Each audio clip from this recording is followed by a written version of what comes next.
put their argument on the record, please?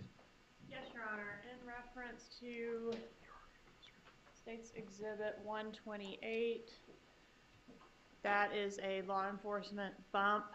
Subsequent to the bump, we've already talked about the main bump that started this. There was an additional bump in the form of the undercover calling the Adelson Institute and speaking to an employee there in an effort to drum up some more conversation on the wire.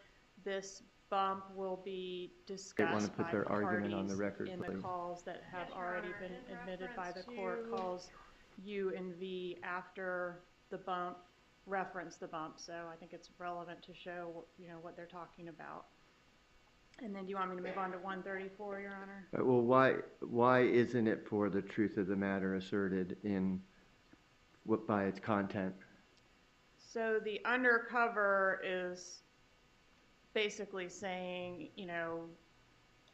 I'm leaving a message for Donna Adelson to, There's really not a whole lot of content to it. Yeah, really. It's just to stimulate more discussion, and the parties are going to be talking about, oh, this undercover is reaching out again. I mean, of course, they don't know he's an undercover. It's not for the truth because he is undercover, posing as a gangster, calling the Adelson Institute for the purpose of the ruse, as we've discussed before. So it's a very similar argument to what we were making in reference to the initial bump, Your Honor. All right. What about 134? 134 is Charlie Adelson's call to the undercover. This occurs between call X and Y on our existing Exhibit 99. And it's important to show that Charlie has reached out to the undercover, and his assessment of that call is that he's basically determined this is law enforcement, an undercover operation by law enforcement, and that assessment is going to be discussed several times throughout the wire in the subsequent calls that Your Honor has ruled were admissible. So I think it's relevant to add context to the discussions among the parties and the change of the tenor between, what should we do about this? It could be this, it could be that, versus, now we think it is law enforcement. All right. Mr. DeCose? Yes, Your Honor. We still maintain that these are being entered for the truth of the matter asserted. We know that from the government's questions yesterday, for example, and I'm going to tie this into these new calls. They asked Agent Sanford, was ex-girlfriend set? Yes. Was Katie set? No. They are saying they're not entering it for the truth of the matter, but they absolutely are. With respect, one second, Your Honor.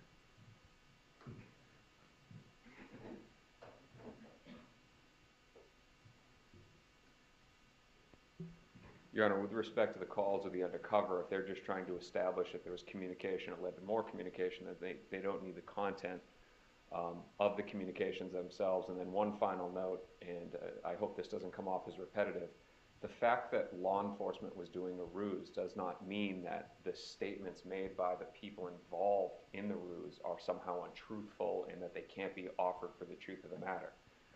Law enforcement had a ruse. It doesn't carry over into those individuals. That's all, Your Honor, and all previous arguments and motions. Okay, thank you, Mr. DeCose. All right, the both exhibits will be admissible.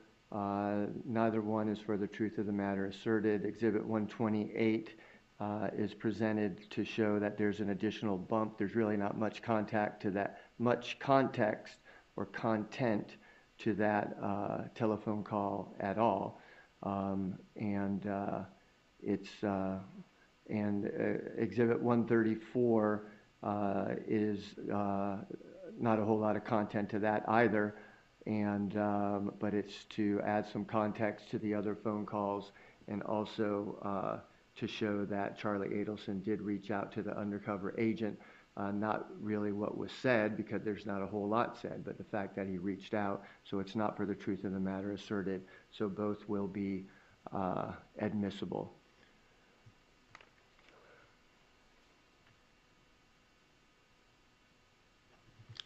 All right. So Ms. Kappelman, you're going to go right into the audio video this morning, is that correct? Yes, Your Honor. Okay. Anything that we need to discuss from the state's perspective before we bring the jury in? I don't think so, Judge. Anything from the defense?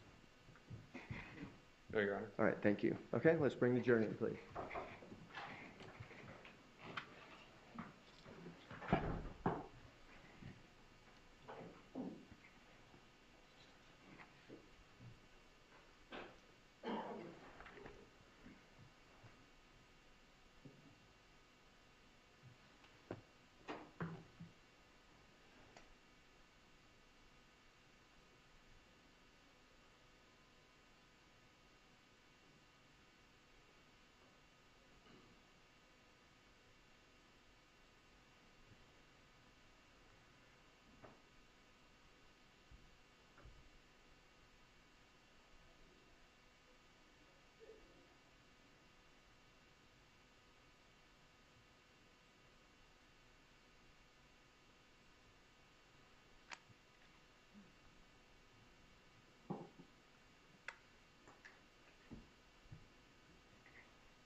Good morning, Madam Clerk. Everything good? Everything organized? Okay.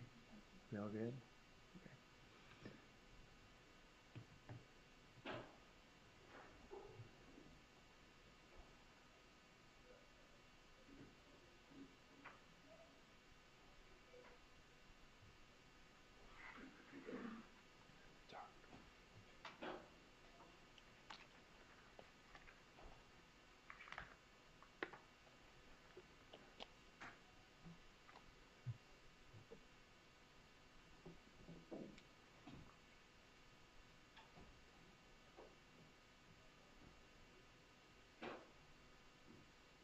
Ms. Kappelman, we can bring Mr. Sanford back on the stand. Okay.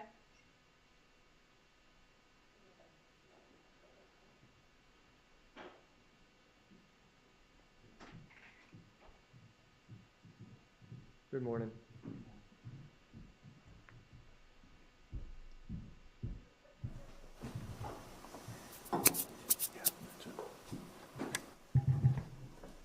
You just have this, okay, well, you can stand for the jury, but once the jury comes in, we'll swear you in again, okay? Okay, yes, sir.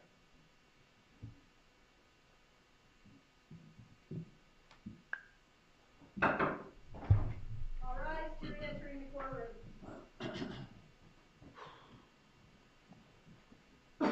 Good morning. Good morning. Morning. Morning. Hi. Morning. Good morning, everyone in the back row. Good to see everybody. Thank you for your timeliness. You may be seated. We're going to continue with the testimony, and we're going to swear Mr. Sanford in again. So, Madam Clerk. Do you solemnly swear or affirm that the testimony you shall give shall be the truth, the whole truth, and nothing but the truth? I do. Thank you. Please be seated. And Ms. Kappelman, you may proceed. Thank you, Your Honor.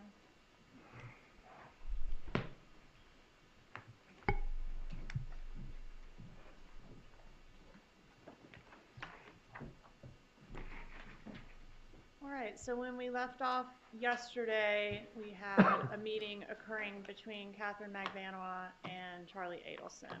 And this is the restaurant meeting with all the clanging dishes, right? Correct. Okay.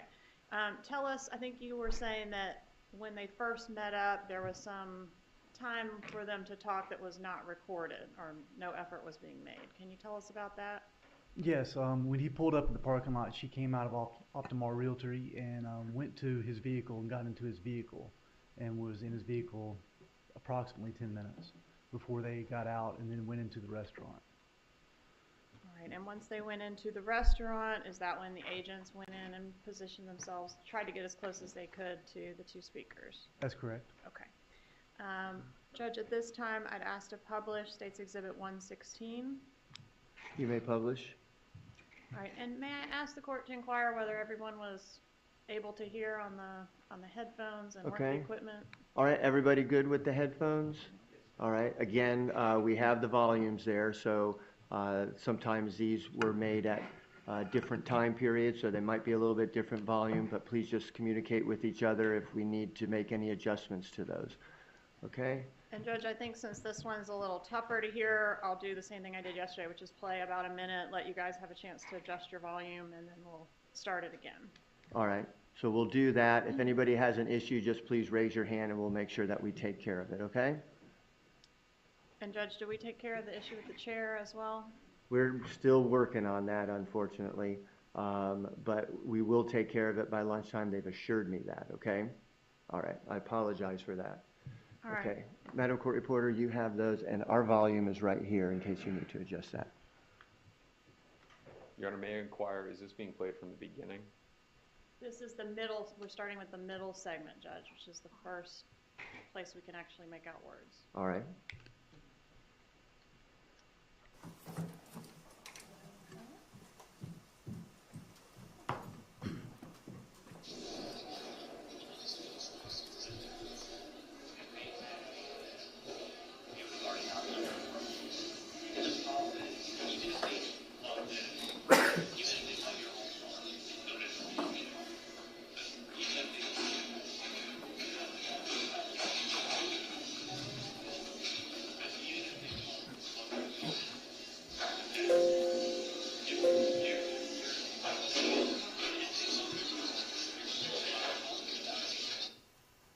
Anything to do about that?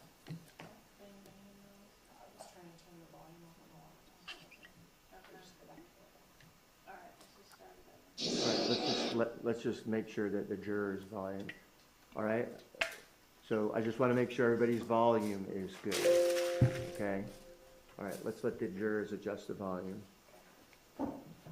if they need it. All right, let's start from the beginning again.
rented a car today. I go, Katie, can I borrow for the weekend? I'll bring it back on Tuesday. You go, yeah, sure. So you rented a car. So you've been in that car. I drive this to fucking Orlando. I brought McDonald's in Orlando. I come back and I go, here's the keys, Katie. And okay, thanks. Yeah, you rented it, but what if you were fucking out all weekend and didn't even know I took your car? I did something and I brought it back. Yes. My point is, I don't have any knowledge. Evidently, this person is pretending to or does. I don't want someone paying business for care.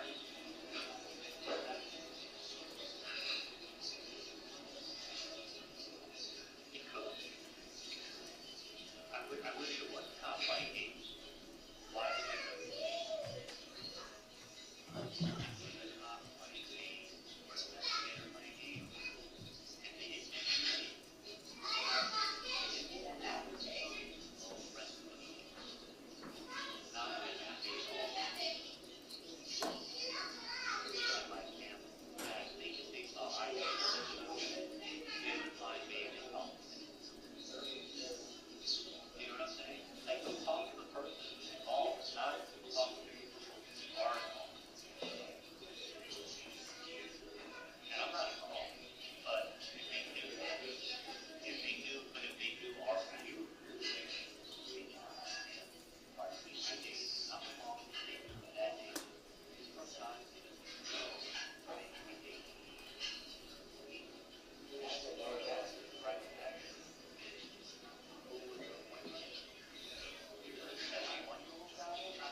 smiley face, and I don't believe this.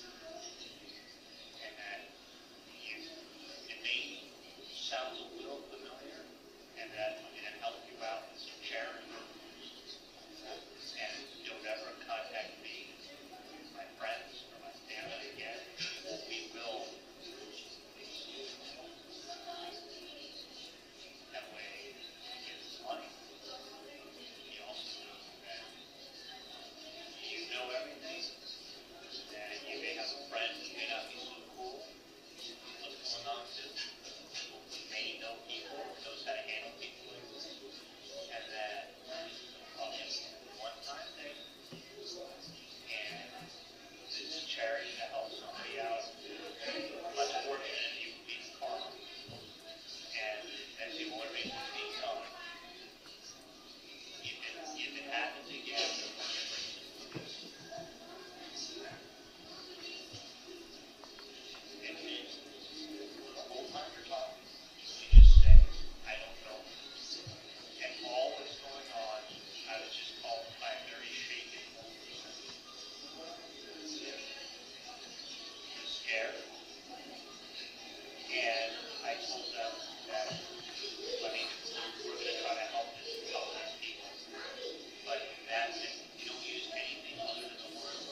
and his family needs the help now.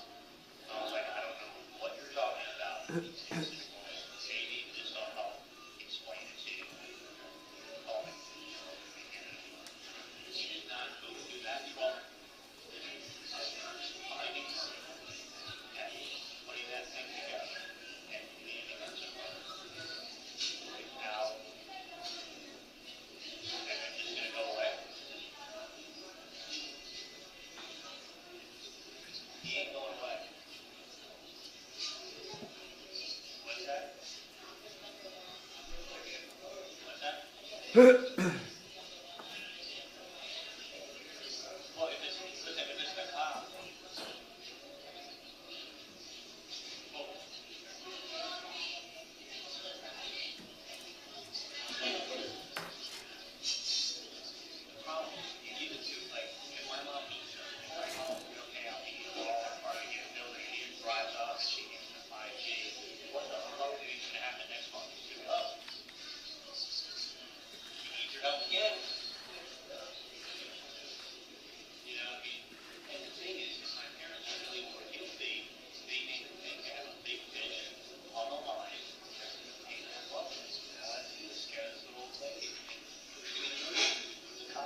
Agent Sanford, did you hear anyone in that recording say the name Dan Markel? No, I didn't. Did anyone say the word murder? No, I didn't. Did you hear Charlie Adelson explain the background of this, meaning that his brother-in-law was murdered and his family is suspected to be involved? Hold on. Objection, motions in limine, improper opinion, evidence speaks for itself. Right. He can give his opinion as to, he can give his statement as to what he heard, but we're not getting into any specific statements that are going to be translated in the video. That's up to the jury to decide, but he can give his assessment of the video. I'm going to allow that. You may proceed. So the question is, as far as what we're able to hear here, is there any background explanation to Katherine, meaning, you know, there was a murder of my brother-in-law in Tallahassee and my family is suspected to be involved? Objection, speculation, there's a Overruled. half hour that can't be heard at the beginning. Overruled. Of what we can hear in this recording, do you hear Charlie Adelson explaining to Katherine Magbanua anything like the background of this investigation, such as my brother-in-law was murdered in Tallahassee, my family is suspected, to explain why it is that this person might be trying to blackmail his mother? No, I do not. To explain why it is that this could be a law enforcement sting on his family? Correct, I did not. All right, and the defense mentioned that there was time beforehand where we can't hear anything. Time in the car and some time on the video where we can't hear what they're saying, right? That's correct. All right, and are you familiar with a sworn statement given by this defendant back in October of 2019? Yes. And what did she say at that time regarding when it was that she, for the first time, ever learned that Dan Markel was, in fact, murdered? She said it was not until Sigfredo Garcia was arrested is when she found out about the Dan Markel murder. And on what date was Sigfredo Garcia arrested? I have to refer to my notes. I believe it was in May of 2016. May 25th, 2016? Correct. All right, and so according to her, she did not even know that this victim, Dan Markel, had been murdered, that there even was a murder when this recording was made, That's correct. or during the wire, any of the wire that we're going to hear up until that May 25th date. Correct. And at the time that the defendant made that statement, I didn't even know there was a murder. Had we clarified this video that we just watched right now? Clarified as far as enhanced? Had Keith McElveen done the work that we just watched? No, he had not.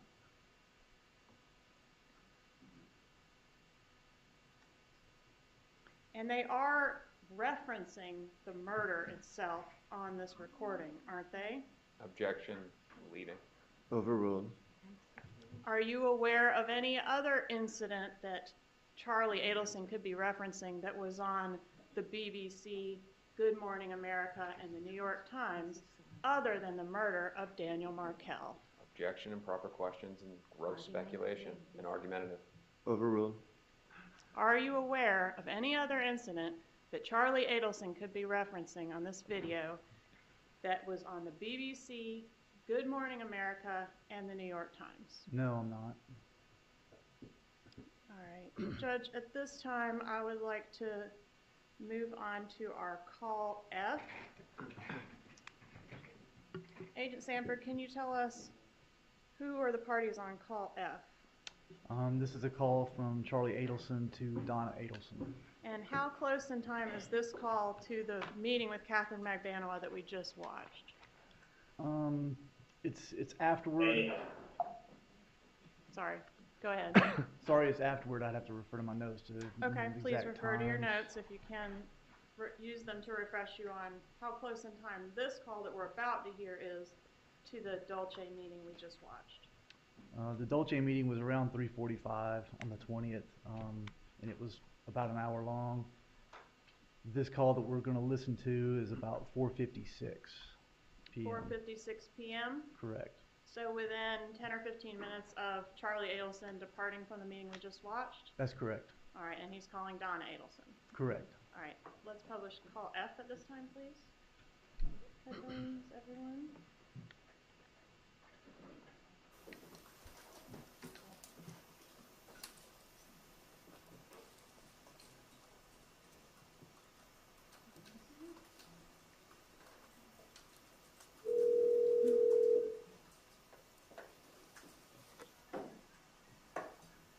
honey, how are you? Hey, what's going on? I'm sitting and watching the boys at their tennis clinics. They're having a wonderful time. Oh, that's awesome. Yeah, I was concerned because I thought they'd only enjoy the private lessons, but they're having fun because, you know, there's 6 kids on the court, so they're all on the same level, so they're having fun with that. Great. That's fantastic. Yeah. That's really So, good.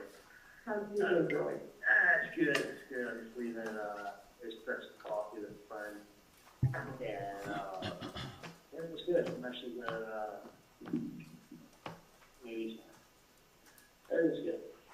Everything, yeah, everything is fine. Yeah, and they just helping around with relationship advice. So Oh, okay. she may come by and see me tomorrow actually too. She had to go back to work, so I think she's gonna come maybe to my office tomorrow or another office so I can talk to her. So I gave her some good advice. Yeah, And she's just sleeping on it. okay. Okay, So, yeah. relationships are not easy. No, they're not. They're not. So that's it. So everything's fine anyway. It's Yeah. without a doubt. It's fine. Yeah. No question in the world. I would not. No, I honestly, I would. I could talk to you more about it, but Yeah. I mean, if you want, you can always come up to the office. Well, you're gonna be hanging out with Dad tomorrow, right? Tomorrow, what's tomorrow? Tomorrow's Thursday, yeah, tomorrow, yeah. We're gonna be doing a lot of stuff for the holiday, getting the dinner ready, and a lot of recipes, and a lot of cooking, and that's always a rough holiday to cook for. It's not an easy one, but, not much Thanksgiving. Bringing 10 lobsters and nobody complains. You're probably right, no one would complain. Well, it's only us and the kids and Dave, because, Dave doesn't have children. Oh, really? Yeah, so it's just, the boys and us and Dave. That's awesome. Yeah. So, do you think everything will be good for, Saturday night? The dinner should go well? Yeah, I think June, well, you know, June's trying out for the young adults and cheerleaders. Oh, no, it did. Yeah, no, she's Did actually, you dance it? oh my gosh, she's an awesome dancer. She made it to the 5th round last year and got cut in the last, like, literally, like, when they have it down to, like, 60 girls and they take 45. Like, you can imagine how many girls try out for it. Oh, yeah, I've seen it on TV, it's the tryouts, it was like, Yeah, there's like bunches of girls. And they're all really good dancers. Yeah, no, June's an awesome dancer. She goes to dance class like 3 days a week, and she's been training really hard. And she's actually probably training too hard because she pulled her hamstring like 2 days ago. Oh, boy. So no, she could do like head kicks and like double turns and splits, and no, she's been a dancer literally her whole life, dancer. Oh. So she made it. This is her 3rd time trying out, but she made it last time to the 5th round, which is the final round, and it didn't make it. And so it's been her dream. So Saturday. Yeah, Saturday when? Well, she's going to try it out Oh, no, Saturday. that's not yours, you have to, you have to go back and get your racket, honey. That should be gave you just that to use, go back and get your 2 rackets, because yours are too small. I'm sorry. So after the Dolphin tryouts, she's going to come to, she may come. What time is it? Well, what time do you get, why don't you do it early, because the kids don't stay up too late, so 5:30. Yeah, because I'm planning on being up in West Palm at like 11. So I'll get done racing 11 to 12, 12 to 1 to 2, home by 3:15. Well, just tell me if you're coming, because I'll set the table for her. Yeah, I'll find out if Let me she's know. coming or if she's going to, maybe I can have her just drive herself after the tryouts. Okay, if she's coming. Just depends, I I mean. think, Yeah, I mean, she may get out at 5 and be in like gym clothes. And if that's the case, she's not obviously Right. going to try the gym clothes. She had shower. So Okay, that's the only reason why she wouldn't come, otherwise she will come. okay, no, I understand, it's not a problem, you'll just let me know, because I'll set the table, except for one more. I'm excited for her. I hope she makes it. Yeah, oh my God, that's a very exciting Yeah. thing. Well, that's how she knew. That's how she knew Lauren's sister. Oh, okay, hold on 1 second, guys, wait a minute, I have to ask Pat something for you. I have to see if the coach can take that one Monday. let me just run out to the courts for a second. I'm gonna call you right back, honey, okay? Yeah, yeah. Okay, bye.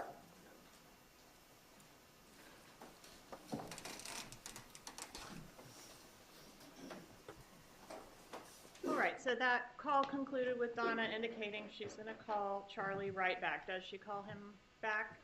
Yes, she does. And that's about 5 minutes later? Correct. Okay, and just to refresh everyone's memory, what date are we on here? 420.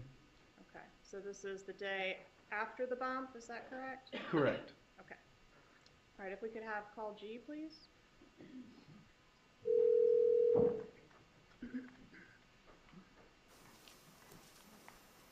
Headphones, everybody.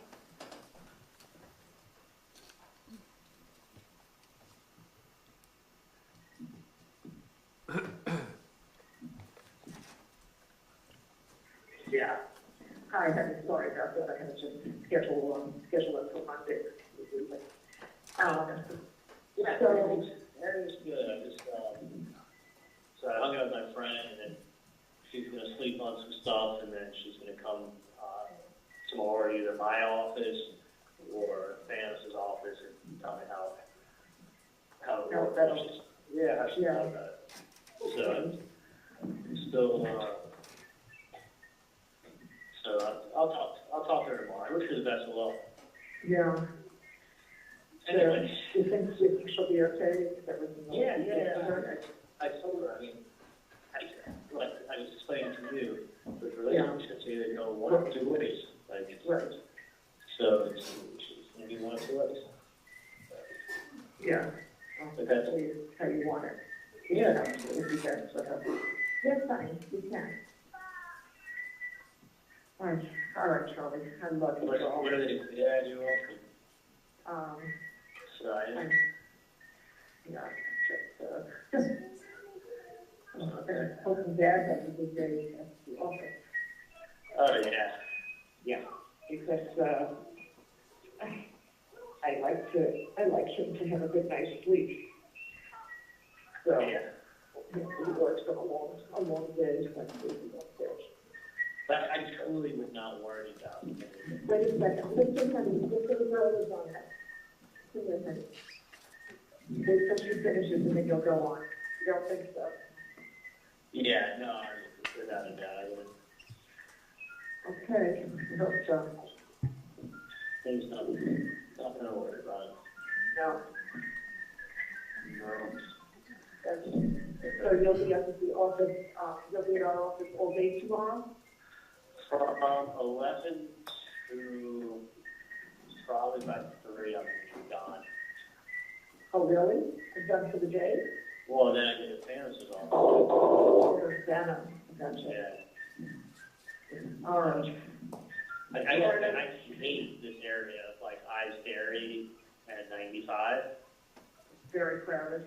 Oh my God, the traffic, to go from like, I mean, literally, for me to go from like, you know, on Biscayne to like, all the way to like 95, it's the same amount of time it takes me to go from my house to South Beach. Wow. Just east-west. It's quicker for me to go to South Beach from Fort Lauderdale than to be in Miami and go to the highway. I mean, it's so late, there's like 2 schools and everything. So, all right, it's That's they're swinging, and I'm pushing as high as I can. That's the squeak of the swing. So I'm pushing up. The old grandma. All right, I love you. I would worry about absolutely nothing. Really? Yeah, I'm telling you, it's not. Well, if your theory is correct, then that'll be, you don't know that. Well, listen, I mean, you have to realize this is something. It does them no good. Yeah. At the end of the day, there's nothing.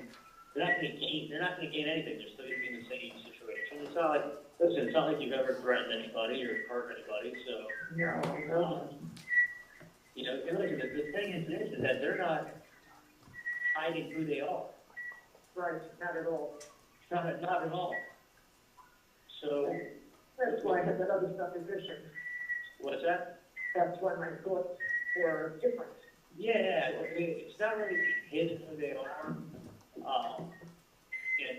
And the whole thing is just weird. I mean, the whole thing is very weird because it's the kind of thing that that can easily be traced.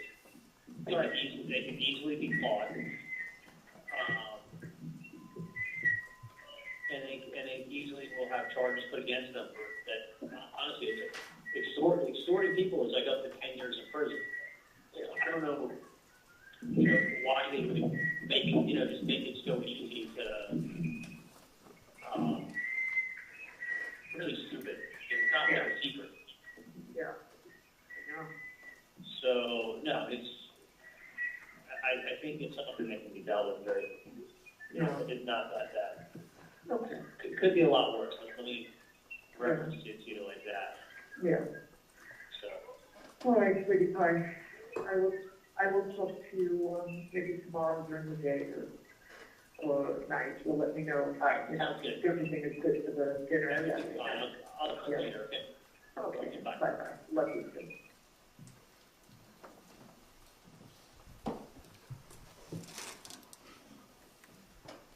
All right, Agent Sanford, I want to ask you about the first conversation that's captured on the wire between Sigfredo Garcia and Katherine Magbanua. When was that conversation? It was on 4/21, the very next day, at approximately 8:17 a.m. in the morning. Okay, and at the time, are the two of them living together? That's correct. Okay, so they've already had an opportunity to talk in private between the call with Katherine Magbanua, the meeting that we watched between Katherine Magbanua and Charlie Adelson and this call that we're about to hear. Hold on 1 second. Objection, speculation as to whether there was a chance. Overruled. You can answer Have that. Katherine Magbanua and Sigfredo Garcia had an opportunity between the recording that we just watched of her meeting with Charlie and the call that we're about to hear to speak in private? Yes, we were able to see them go home, and they were at the house together that night. Okay, so this call then occurs the next morning at, you said 8:17 a.m.? That's correct. Okay, let's publish call H, please.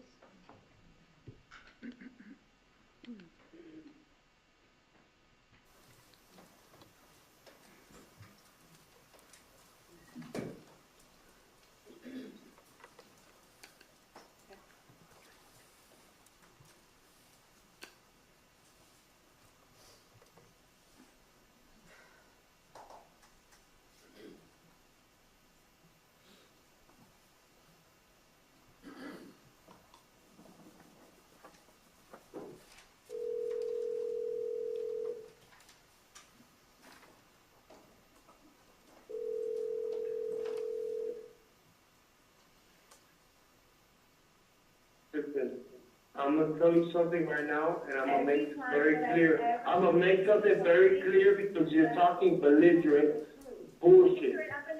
I'm gonna make something very clear, okay? The whole night drinking, and I'm drunk. You haven't spoken to me about anything, and now you're gonna come at me? Why? Because you don't know how to apologize because you were wrong, okay? This is the same thing that happened last time. Listen, I have a more pressing matter that I have to attend to, okay? You know what? I don't feel secure because you take care of everybody else. Where's my security? So when are you gonna step up for me? When is that gonna happen? Because I feel like everybody else gets the special attention, and they, Katie, you go figure it out. You go figure it out. You figure out the kids. You figure out life. You figure out your life. Katie, you're doing this again. This is the same shit. I've been here. I've never felt happier. We were so happy. We were so happy. Cool. You have to play cool. You have to leave me. Oh my God, Katie. All right, man. All right. Then fine. Then go. Whatever. Fine. Go. If that's what you need to do to make yourself happy, then I'm not gonna hold you back. Why do you have to go through back everything? After everything we went through, why does it have to go back to square one? Do you know how bad I feel? It's like, Jen, I feel like I'm getting attacked every day. Kid, listen. It's always, no! I swear to God. It's just like, it's like I should just go somewhere because it's like you're basically Do pulling me that. over. Do You're that. pulling me over. You're gonna tell me, I'm gonna make a phone call. Are you? I'm not making that fucking phone call. Just, But you don't have look, Katie, you're, I'm on edge, and I'm gonna be on work on edge again today. You don't think that the mean I'm pretty sure somebody come by to sue you, don't make me go by. Are you Just, Katie, listen, listen. I just want you to fucking have a pussy between your legs and act like you have. If you wanna fucking do what you wanna do it. I'm gonna take care of this fucking problem. I'm gonna take care of this fucking problem. And What are then, you gonna take care of when you don't discuss anything with me? You're not even listening. cause it lets you know the better of the, man. No, you're making Shut up, man, just stop talking on the phone, man. Bye. That's why you can't Bye. do anything. All right, and then we're going, oh, I wanted to ask you, about that beeping you hear where it seems to cut in and out. Yes. What is that?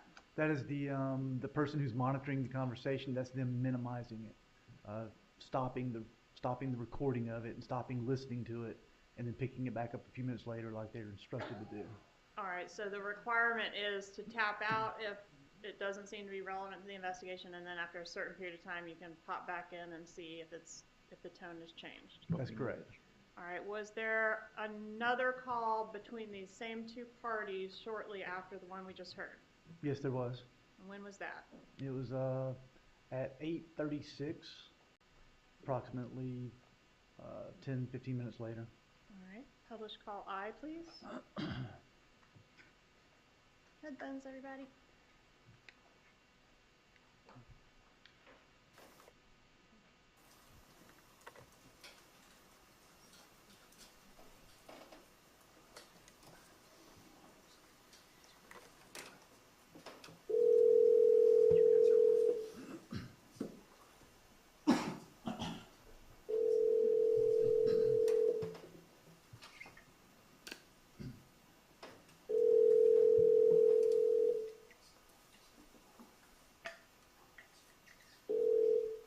Yeah, Hello? yeah.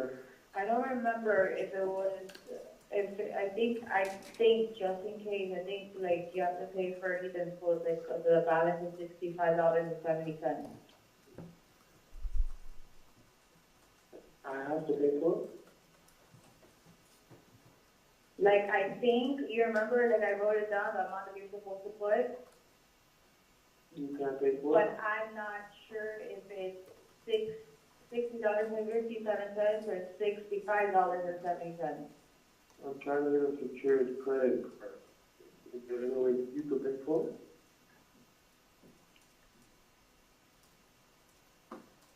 I'm just telling you, I don't remember if it's either one of those numbers. Well, you're picking them up today, so. Huh? No, So what? you're picking them up today, so you'll find out when you get there. The amount that I gave you on a piece of paper, I don't know if it's $60.57 or $65.70. Got it. Okay? So there's some credit cards that I can use in his school. So it makes no sense. Got it? Understood.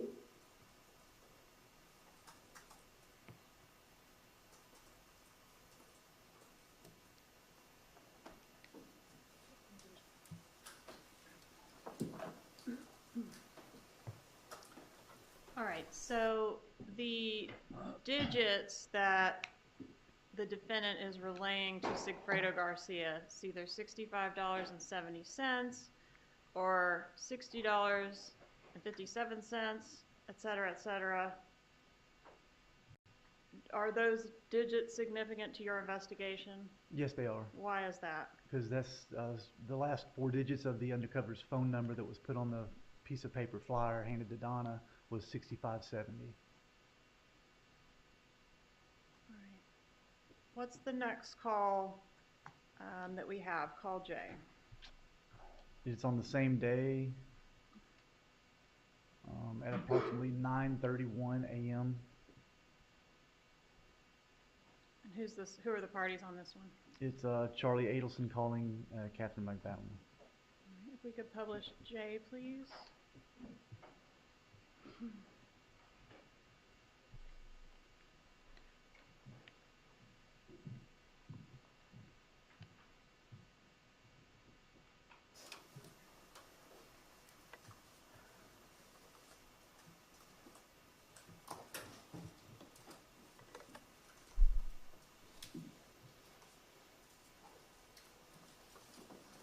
Hello?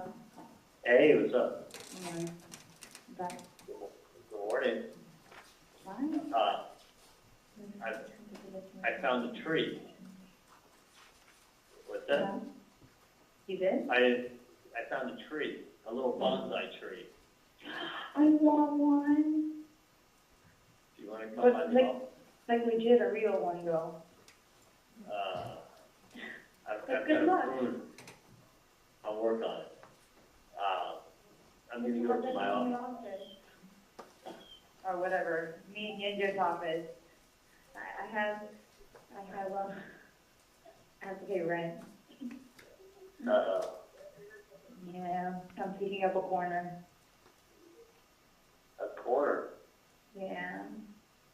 You should get the whole block. I know. I have to get a corner of the office. Send her a call and just hold on, give me 1 second. Just remember okay, whatever. Let me just try this so that this way,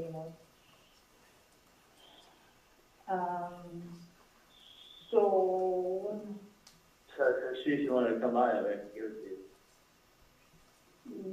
yeah, what time though? 'Cause I At have 2 o'clock. What time are you there? I'll be at my office from 11 to probably like 3 o'clock, and then start heading up to Weston. Oh, shoot. That's not gonna be possible, because I'm here. I have a lot of everything. My office or Weston? Huh? My office or Weston? I'm saying, yeah, it's gonna be impossible, because I have Either to one. get kids today. What time did you get up? Like around before 6. Before 6? Yeah. You don't have, Be there till 6, but I usually don't have to go like by 5:30, 5:35. there's no way to come up to see me before 6 o'clock today. Most of the time here, I have like a logical meeting and I want to leave comes in. Are you at work? Yeah, of course, every day. Everything I do in my life. Unfortunately, money doesn't fall on the tree. Oh, I thought it did. I wish. But, yeah. I was Anyways, I don't think that's the best idea, regardless. talking to the air someone else. Yeah, right here.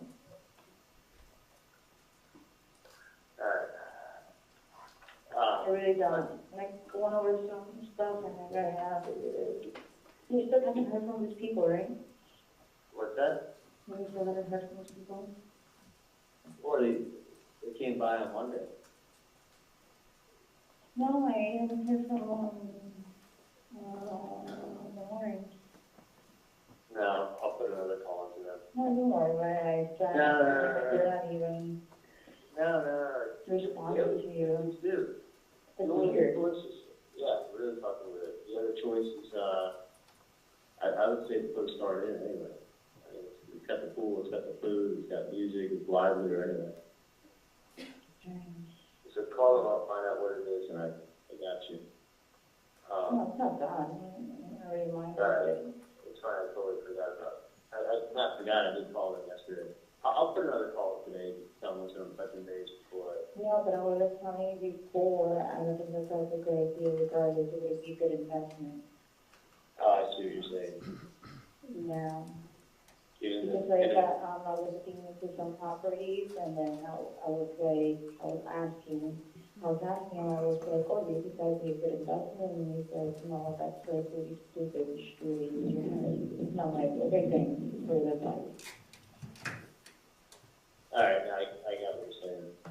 It's, but he is gonna look into a couple of things, a couple of properties regarding that and find out, what's going on. And then I guess we'll go from there because, you know, you can't just jump into like, that place you don't even know. You can't jump to a property you don't even know. Exactly.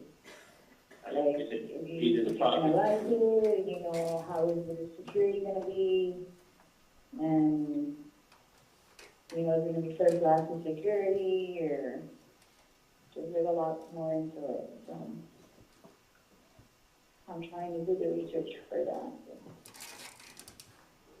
Find out, because usually when these properties come up, I mean, they announce it to everybody. Exactly. You can't just But have. then I don't think that's the case, like, I feel as if, like it was posted incorrectly.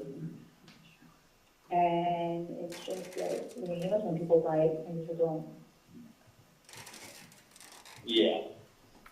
So it's like, you know, you throw out a fish in there and let's see who bites. It's like fishing. Yeah. You throw the chums out, yeah, they're all gonna come out. Yeah, you throw the chum and a bunch of fish come and everyone jump on it. I mean, I kind of think that. Yeah, but for the pricing, it's like, it was absurd. So it you know, it's unaffordable. Way too high of a price, right? Yeah, of course, that's crazy. Like, who pays that much?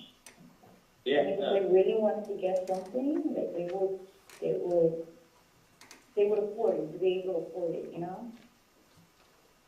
Yeah, hang on 1 second. Danny's got to ask me a question. Danny, go ahead. Sorry about this. We recorded call.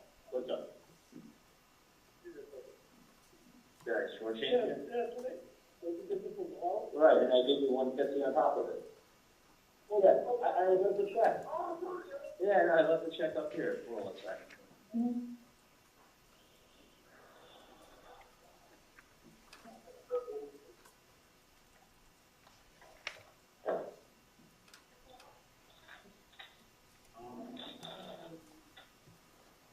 Muchos gracias, Danny. Alright. Next one. Which is better? Ay, Dios mío, 109 versus 89? But it's the same shit. You're going to replace it in 2 years anyway, right? Get the one for 89. You know now. Yeah, I think I need 5 for the house. 5 of those. Yeah. I thought those. No.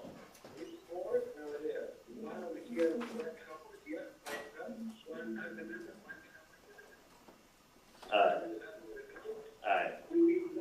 Okay. 5-7. You want me to do the check today? Okay, let me know when you do it, and I do the check. Do you have to pressure clean first to get the dirt off, and then you just paint over the top of it? Okay. Yeah. Okay. Okay. Hang on. Okay. One fruit. 94.7. Oh yeah, plus tax. Yeah, no problem. I have to get a shake somewhere later. Okay. Perfect. Thank you, Danny. Okay. Okay. Mm-hmm. Okay. But yeah, it was just crazy that it's so nice that you're in real estate now. Yeah, no. It's just so crazy that Like, it's giving me a lot more knowledge about everything, so.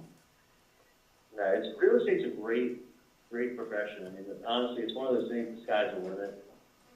You get in with the right people and you start getting the right stuff, and you do extremely well. Yeah, I'm learning as I go. I mean, I'm thinking, I go home and I do my, my research and stuff about things, and then I try to ask advice too, like coming from somebody else's point of view. Like, okay, so like if somebody was to offer this amount of money, like, I start looking at the listings, I start looking at like possible scenarios or locations somebody could be at, and then, hopefully I have a lease.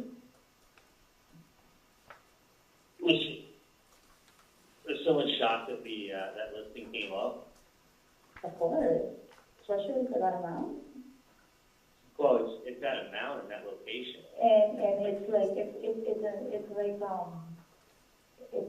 hard. It's not an amount that like somebody would just put up, like these are like $1 million houses that we have over here. Yeah. Like it would have been more. So. Yeah. I just don't want any false, leads. So it'll waste my time.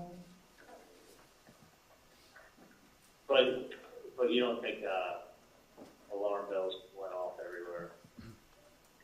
Not that I know of, because it's like if the person was very interested about it and knew like a lot about the property, then Right.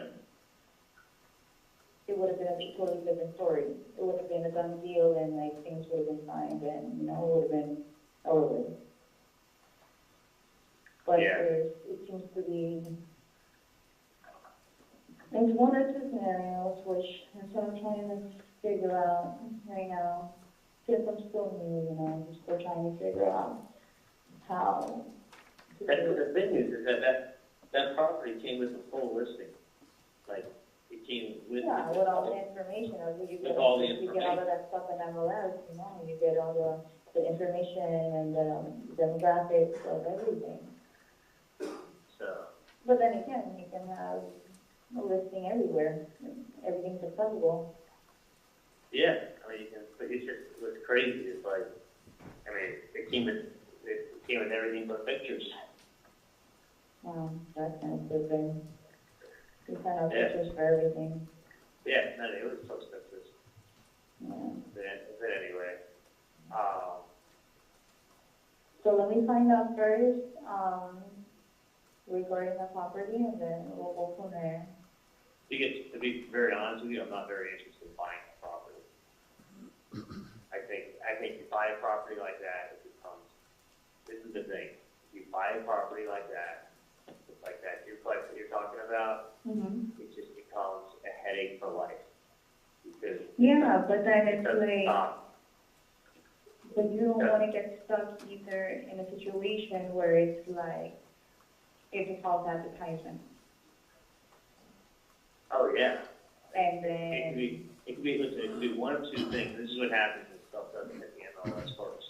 Okay? And it's called like a pocket listing, meaning that someone's able to list the real estate beforehand. But what ends up happening is that, okay, saying you get that property, it's a great deal and everything. It becomes, you get the wrong people in there, it becomes a problem for life. I've had this with other properties. Okay? It becomes lots of excuses, and then they move in, and then next thing you know, let's say even it's a big headache. Then Yeah, every single time somebody's going to keep increasing the amount.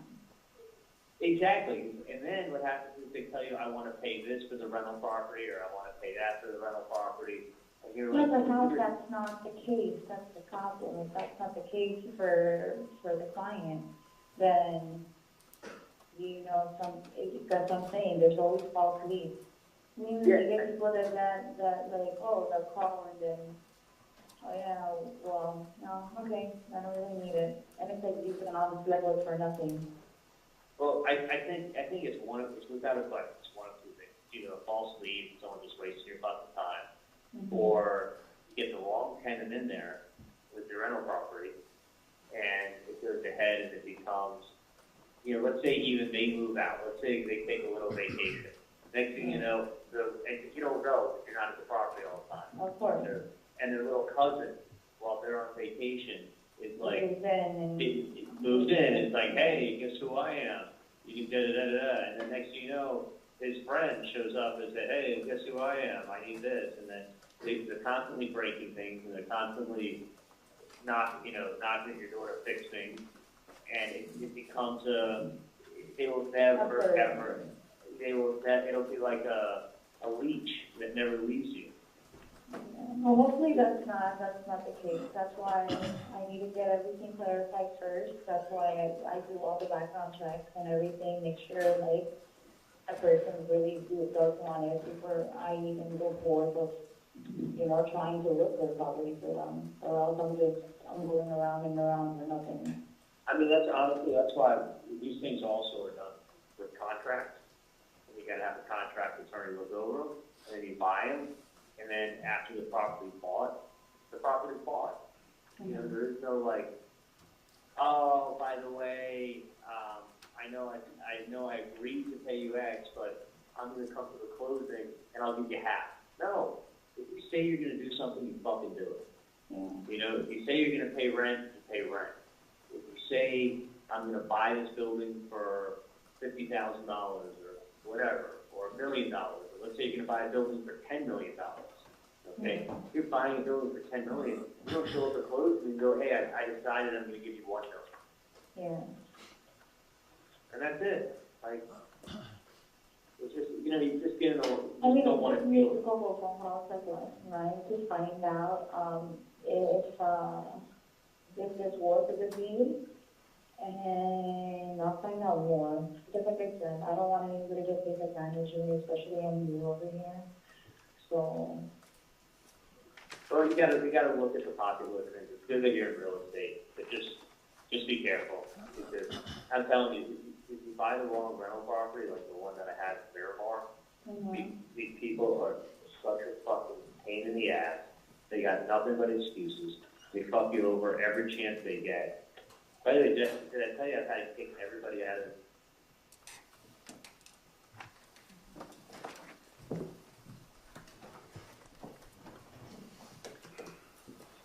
All right, that one goes on for a few more minutes, but I wanted to ask you a couple questions about the statement that Ms. Magbanua made about making a couple phone calls last night to find out if this was a good lead. Had anyone called the undercover number at that time? No, they have not. And regarding the property in Miramar and how people are pains in the ass in Miramar, where is the FBI office located in South Florida? It's in Miramar. And what region does that office cover? It covers entire South Florida. And I wanted to skip ahead a little bit to April 25th, if we could. Was there an additional effort to try to tickle the wire or do some law enforcement intervention that could generate more chatter on the wire? Yes, there was. What was that? It was a it was a letter that we sent to the Adelson residents. I'm showing you what I marked as state 84. You recognize 84? Yes, I do. How do you recognize it? It's the letter that we had sent to the residents through the mail. Okay, and this was the next bump or tickling of the wire? That's correct. Because at this time I have to move an evidence state 84. Any objection? No, Your Honor. Be admitted as State's Exhibit 84. Nay.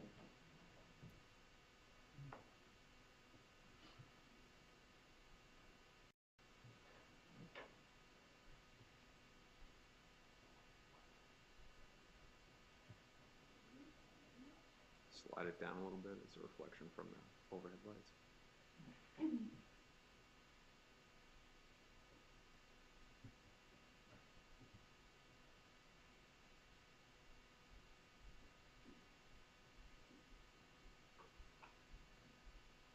All right, so were there more calls that were intercepted regarding this attempt?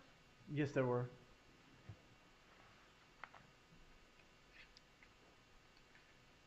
So do you know when this letter was sent? It was sent on April the 24th. Okay. And when did we first hear acknowledgement on the wire that the thing has been received? I'm sorry. I believe. Can I check my notes on that date? Make Sure. Okay.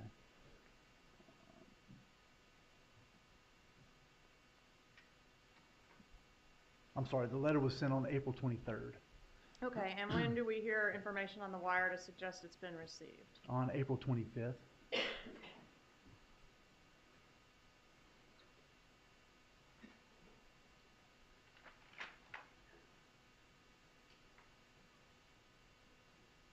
Up until this point of the call that we're about to hear, has anybody called the undercover number yet? No, it is not.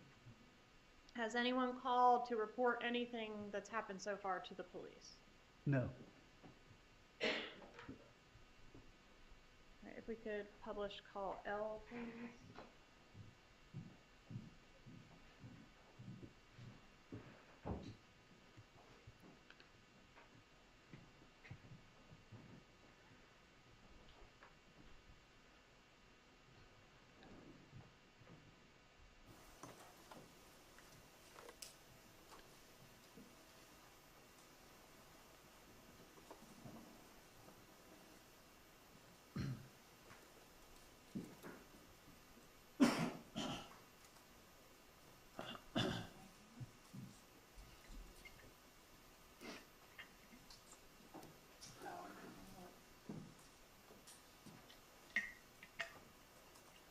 Okay, I'm sorry, Your Honor, I skipped call K. We're going to be publishing call K next. All right, Kay.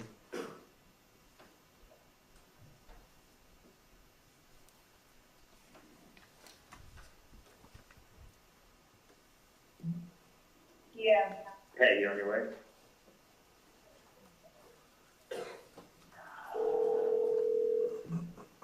Yeah. Hey, you on your way? Yeah. Okay, cool. I'm gonna be at the Icon, which is when you come over 395. It's right there in the, University building, the Icon is, right? That's all the way in South Beach, right? Like, Yeah, it's fucking far.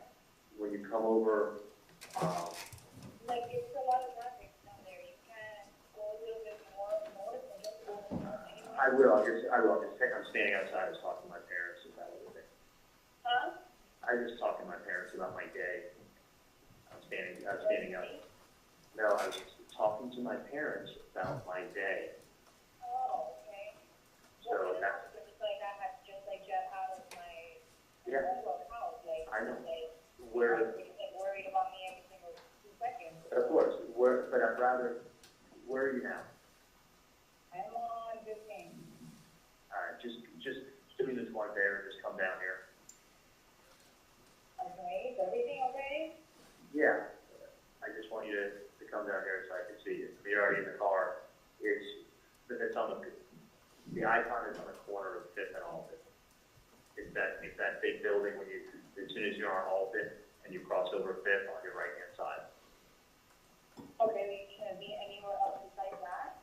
I can get my car and start trying to find you, but then we gotta drive and park, and I'd rather you just come over here. I know, but that is like the heart of South Beach, like, it's kind of stupid for me to go all the way down here.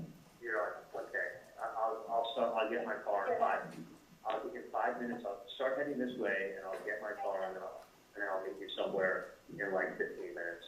And I still need to talk to my parents for another 5 minutes, and then I'm gonna leave them, and then I'm gonna come to wherever you are. But just still keep heading south. I'm heading downtown, I'm like, this game heading downtown. What's your cross street? Like, in 82nd right now. All right, 82nd? Yeah, I get, so give me a call when you get in the car. Okay, I'll give you a call and see where you are, and I'll start heading up. You get it when I call you through WhatsApp? Sometimes I do, sometimes I don't. I'll put my ringer, I don't know, let me see if my phone was on vibrate. It was in my shirt. Okay.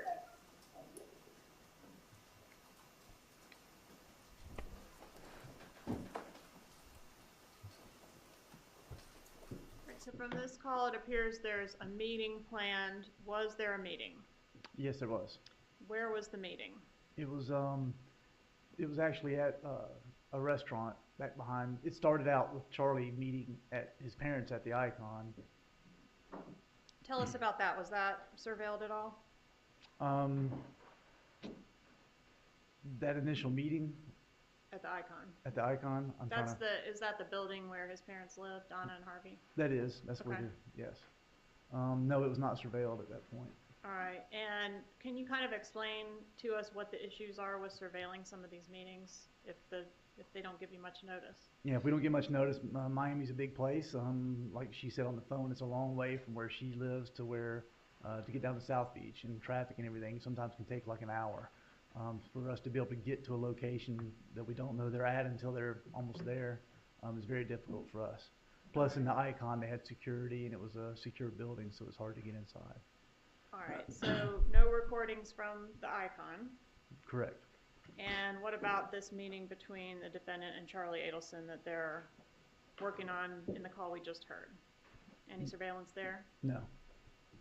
All right, and she mentions calling him on the WhatsApp. Do you have any records to tell the jury whether or not there were further calls on the WhatsApp or not? No, we do not. We're not able to obtain the WhatsApp calls. All right, and so I want to go to the next day, which is going to take us to April 26, 2016. What is call M? L or M? Oh, I don't know why I want to skip. Okay, so let's go to L.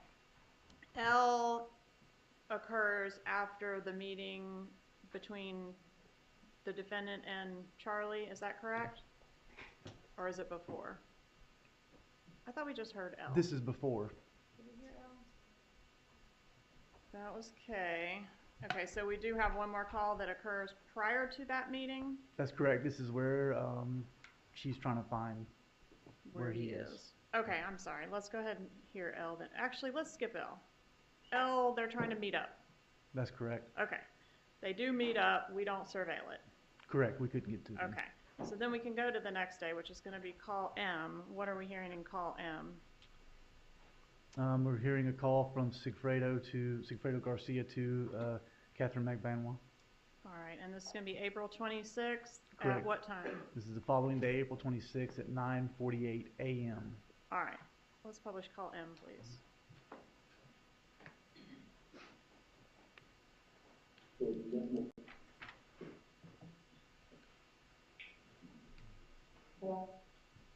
What's going on? I had to talk to you last weekend, but, did you know that you got an extra money or something for exposure? Of course, just don't worry about them, they're fine. You got money, you got everything you need to. Alright, Okay? I just need to talk to you though, right? That sounds personal, I don't know what you need to talk to me about. So, What do you mean? Your son's asking about you, so I'm gonna have to set up a conference call, so to see.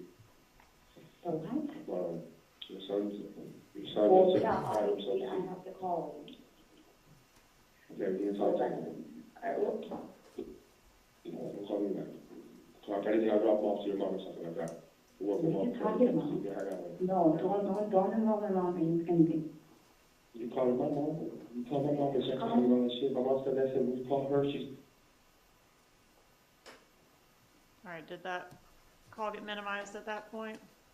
I don't recall it being minimized then. Okay. How close in time is, sorry, we still got some headphones on. How close in time is the call that we just heard to the meeting between the defendant and Charlie Adelson that occurred, I guess it was it the day before? It was the day before. It was the day before, okay. Correct. All right, and we heard a previous call between the defendant and Sigfredo Garcia where they seemed to be arguing. You know which call I'm referencing? That's correct. Okay, and is there any evidence from your investigation that they had actually split ways between the time of that argument and where we are now, which is April 26th? Yes, I believe Ms. Magbanua was not staying at the residence with Mr. Garcia at that point. All right. And are you able, during a wire intercept to receive or intercept the text messaging that's sent in real time? Yes, we are. Okay, and was there a text message which we've labeled as N as our next item on the wire? Yes. And who is that message to and from? It's from Katherine Magbanua to Sigfredo Garcia. At what time of day? It was at 9:52 a.m. on the 26th. All right, so is that shortly after the call that we just heard? Correct. All right, if we could display text N, please. Okay, yes, ma'am.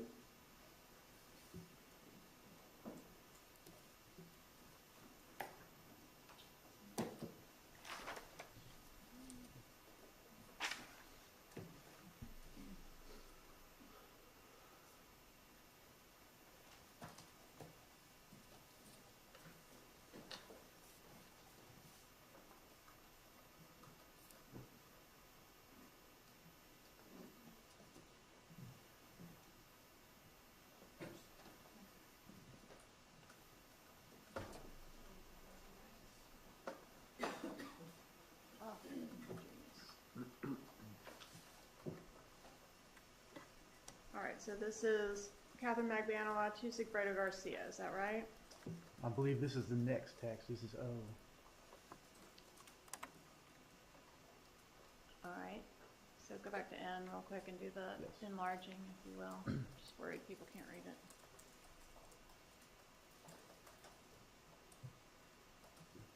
All right, so this is defendant to Garcia, correct? Correct. Okay. Need to talk to you about something else. And then is there a response?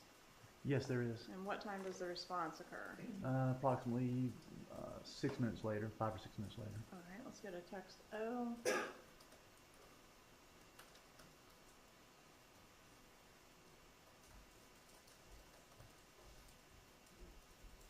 And that's the content there underneath where it says text?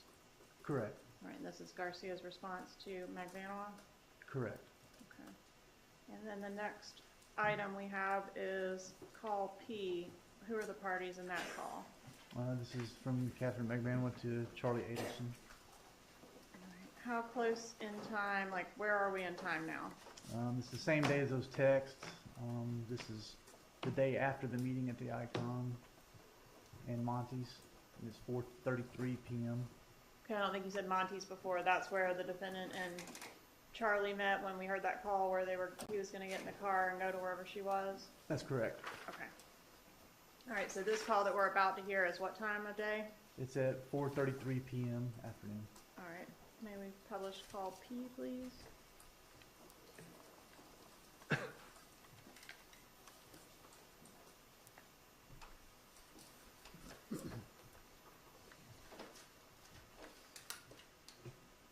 Hello? Hey, Hey, what's going on? well, I don't know what the fuck, like, for some reason, I know you were, like, telling me something about for the client, but I got a mixed up with the number. And, Oh. and I'm calling both numbers, but nobody's picking up, so I need to figure out, because, or else, like, I could set up, with a realtor to show the property. Ah, fuck, they sound like a really good client if they're gonna rent the place. I actually have the number at home. Okay, but it's kind of like, I need it, like, that. Well, I can, fuck, I wish I Like, I'm would, supposed to, like, it's just like, it's the thing is like, I tried to, remember it, and like, I just couldn't, like, I've been calling so many people today, so it's like, it's been, I'm gonna be home in probably 2 hours and I can get you the number then. Hopefully they haven't like looked at other properties yet. yeah. Yeah, Kind well, of, there's no way at all you can get the numbers from me let me, before I get out of work. well, let me do this. Let me see if I can get the number. I got the number at home in my desk, Okay, but let me see if the number may be some other place, okay? okay, All right, I'll call you right back. alright. All right. In this call, Magbanua is indicating that she's calling both numbers. Has anyone called the undercover number yet? No, not at this point. All right. If we could go to call Q, please. Mr. Calvin, this will be the last one before a break, okay? Yes, sir. All right, call Q.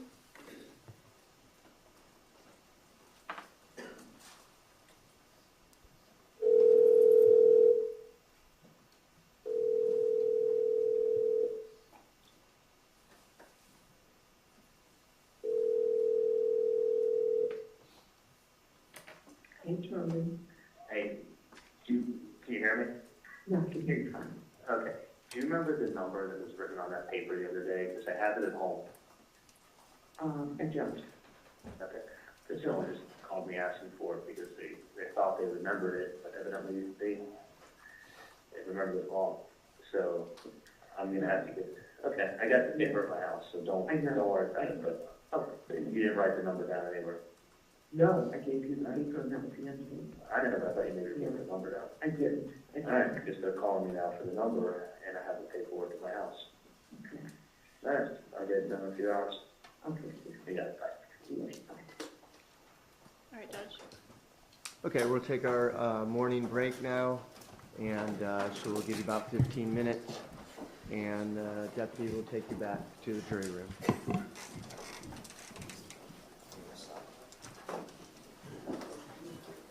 Your Honor, can we come sidebar the matter?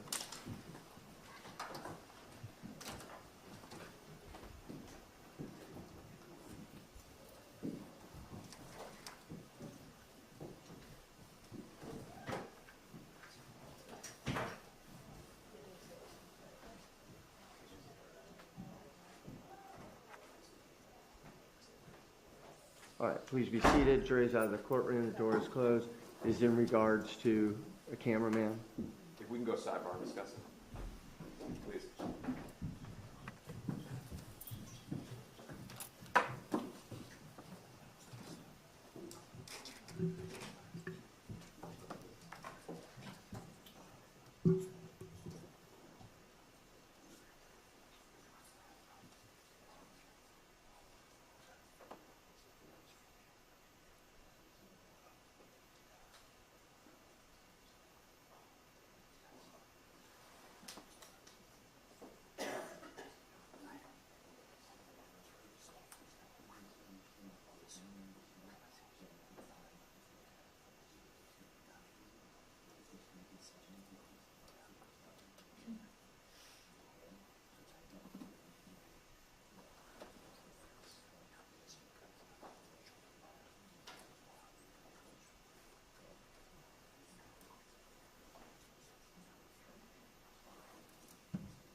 All right, we're in recess for 15 minutes, and you may step down during that time. Thank you.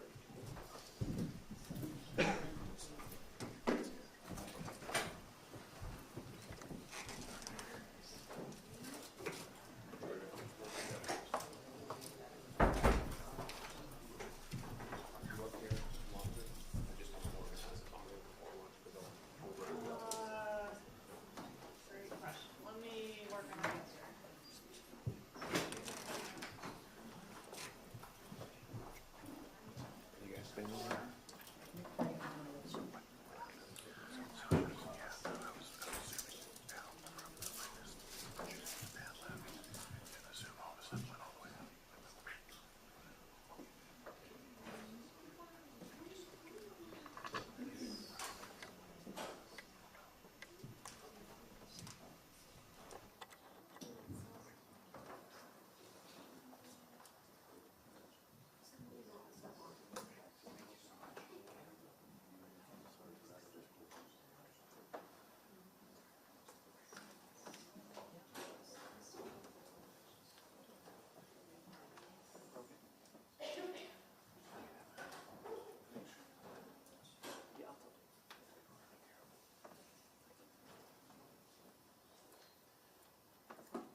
Okay, we're ready for the jury. Let's bring a jury in, please.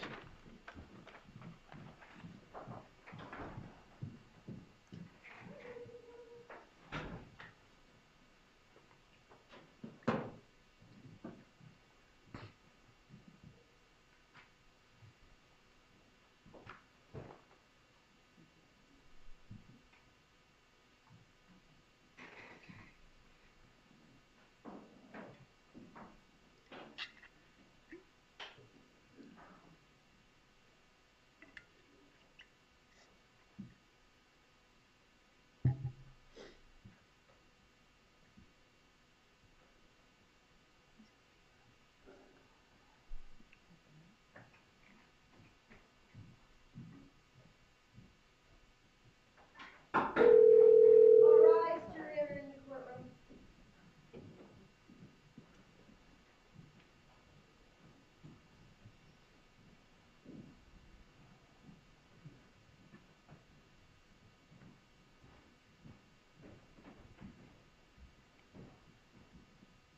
Please be seated.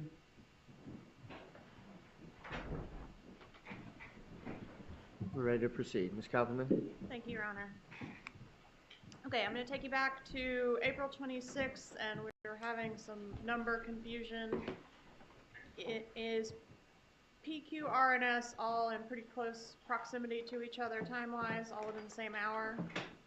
That's correct. Okay, so if we could go ahead and publish call R then.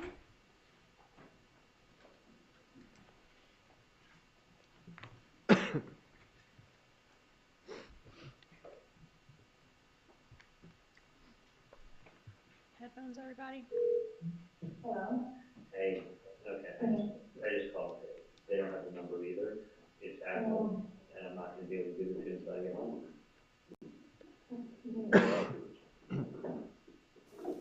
So we put your information to like set up like, what they can go try to get the agent for showing that, like. I know, that's why I was like, take it, write the number down. I know, but it's like, I'm so good at like memorizing shit, you know, like I do this all day. Like I have like 1,000 numbers on my phone now, and then now when somebody calls me back, I don't remember who it is, because I'm gonna save every person's number. I know. You know, I don't have a landline in my job, I have to use my cell phone. That's why you gotta put in your contact list. You don't lose your contact. No, I can't do that. There's gonna be records of people who calling my phone. There's like some clients that don't even wanna like, one day they wanna see property, another day, oh no, it's okay, because they're working with somebody else. Yeah. I'm in Miami Lakes right now. So I'm not gonna, let me see what's on to get out of here. Hang on 1 second. And the Hey, come on. My age, I'm lucky I remember when I had for breakfast. The only reason I remember this is they the same thing every day. Hang on 1 second. Hey, do you know what time my last patient is? That uncover? I'm done? What did someone tell me? Wait, that guy that came from the other office? Someone done. Okay, beautiful. Thank you. We'll get out of here before traffic gets. All right. Yeah. I can get the number in 30 minutes. Okay, thank you. If you just go straight to our next call, call S, please.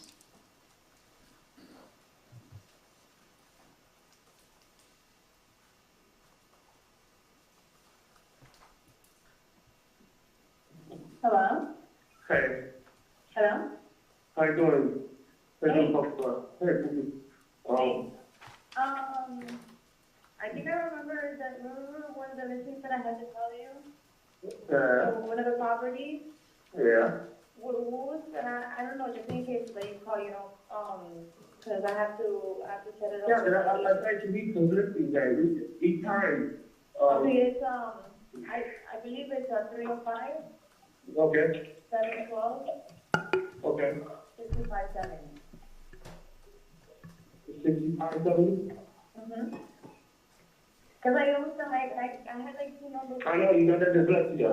I get it. So the listing for the place is? It's a 305, 712, 6570. 5570. No. You're confusing me. It's a 305, Mm-hmm. 712, Mm-hmm. 6570. These are one of the ones that I tried. Well, Okay. Yeah, I'll reach out to you again. Alright, even before I'm going to tell you mine. Alright, so on. Alright. Can you find back later? Yeah, absolutely. Okay. Right.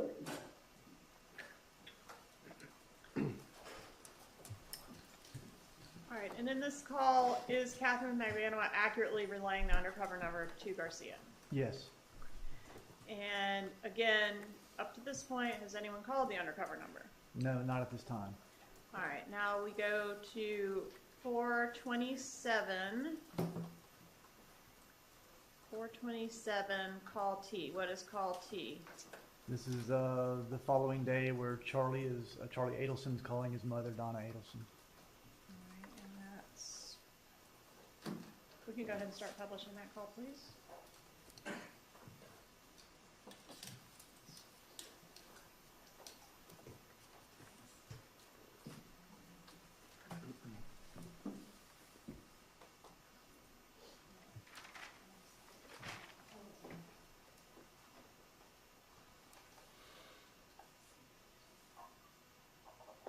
Yeah, At the end of no, he says that he doesn't want it. you don't want it? No. Alright. All right, but thank you for the offer, that was very sweet. Is he tied up or is it like, I think he just doesn't feel like going. fair? Yeah. Is he still upset about everything or Yeah, he's not having the best day. did something else happen? No. No. So, just understand and, maybe another time, it's just not right. Alright, no, no. Okay, but thank But- you, thank you, Susan. Wait, everything else is being taken care of. Great. Just so you know, they actually called the person. And nobody picked up. Really? Yeah. Yeah, They would have to throw away the phones, maybe, well, that doesn't matter. I mean, it's probably nothing, so it's voicemail. But no one picked up, they tried a couple times. I wouldn't worry let me tell you something, I would not worry at all. I'd worry about other things. Okay. And that's, you gotta find something new to worry about. No, I don't want to believe me. I don't No, I did Yeah, not fine. ask the woman. Don't even say that to me. You have to find something new to worry about. Yeah, thank you. I don't know what you can do with your free time. Yeah. But, All my free time. you never, let me just tell you something. You never let yourself have free time. No, that's true. Always be like, oh, I gotta do this, and then I gotta do that, and I'm behind on this. And I got laundry, and I got laundry to do, and then I gotta go to Publix. Yeah, Actually, I had to run this morning because it's Administrative Professionals Day, which I didn't realize until the last minute. I had to go run out and buy a cake for Erica, so.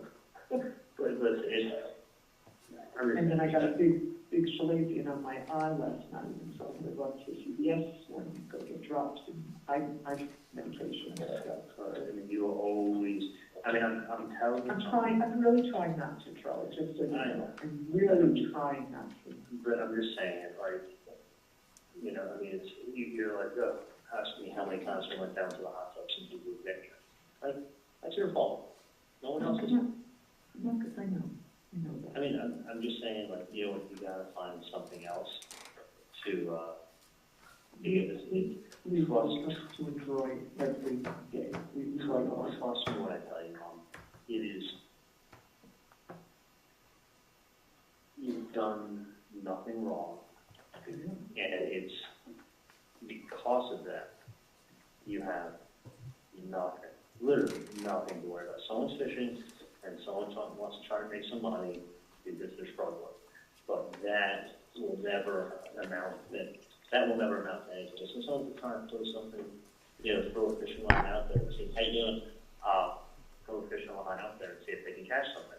And I understand why they're doing it. I understand what they're trying to do.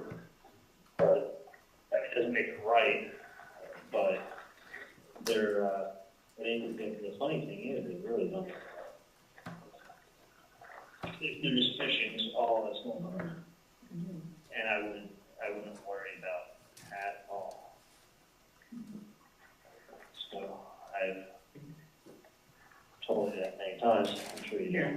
I got you, Joe. You know, it's not gonna change.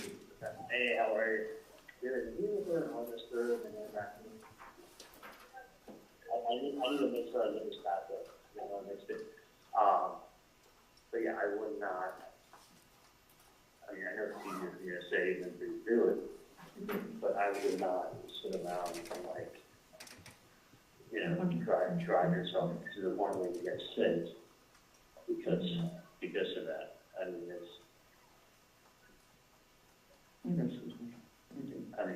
just, you know what I mean? Like, you say you know.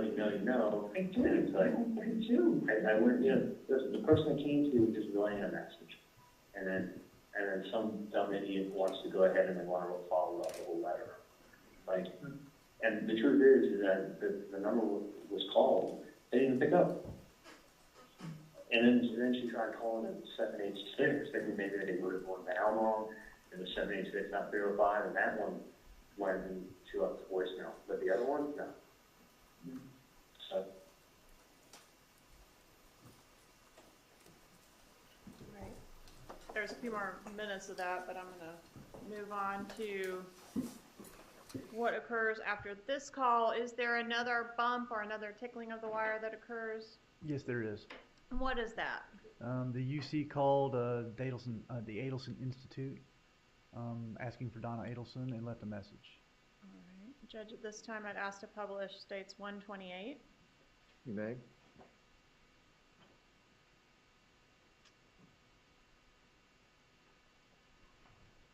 Good morning, thank you for calling Magbanua office. This is Erica. We can help you. Yes, good morning. May I speak to Donna, Mrs. Donna Addison? May I let her know who's calling? Sammy? Sammy from, I met her last week, and I gave her some paperwork. you met her last week and you gave her some paperwork regarding, She knows what it's about. It's important paperwork. oh, okay. And your name is Sammy? Yes. Do you have another phone number you can be reached? My number is 305 712 6570. Okay, so if she's not available right now, if I can have her maybe give you a call back. Okay, just tell her it's very important. I need to find out immediately what she thinks about the paperwork. Okay, I certainly. I met her last week. Yes, thank you so much. All right, have a good day. All right, you too. All right. After the bump, is there a call from Charlie to Donna? Yes, there is. All right. And what date are we on now? This is on April the 28th, What time of day? approximately 9:42 a.m. All right. If we could publish call you, please.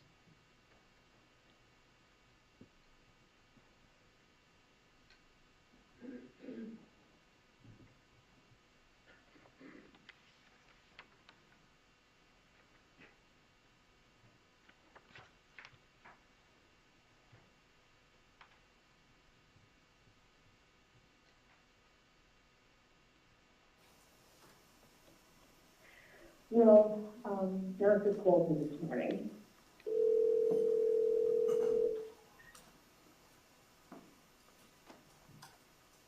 Morning, Charlie. Hey, how are you? Hey, are you in an office or home? No, I'm driving to an office now. What's up? Well, Erica called me this morning, and because Dad was on the road to the office, so Erica called me and she said, I didn't normally bother you with this. She said, I don't know if it's a sales call or what, but somebody called this morning and he said his name was Sammy, and he gave you some very important papers last week and he hasn't heard from you. And he wants you to call him back and hear from him. So. Okay. So I, once we verified the number was the same, was the correct number that I had, told you about. So obviously I'm not going to call the number. Erica said, it just has to be a sales call. Just hit star 67 before you call the number, and then they won't know the number you're calling from. I said, oh, okay, I'll write that down. What's your suggestion? The odd thing is this, is that that's the same number you gave me, right? I don't know, because I gave you the number. I never kept it. You kept it. Tell me what the number was. 305 Right. 712 6570. 6570. Mm-hmm. Yeah. No, it's the odd thing is that it's 712 6570. Yeah, that's the same number, and it was called, and no one picked up. Maybe I'll pick up the number. Okay, so someone called today? You called the office, and Erica called me. She said, I hope I'm not bothering. It's probably a sales call. Yeah, let me tell you something. I'm looking into it right now. Yeah, I think that you are. I just wanted to verify the number. I know, and that's the odd thing is you think the number would be picked up. I mean, I'll pick it up. so let me do this. Let me call somebody. Yeah.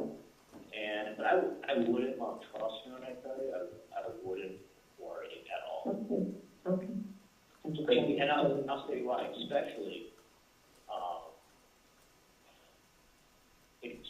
because, what do you call it? Especially because I know you know who it is. So let me call someone and take care of it now, okay? Thank you, Sean. Love you.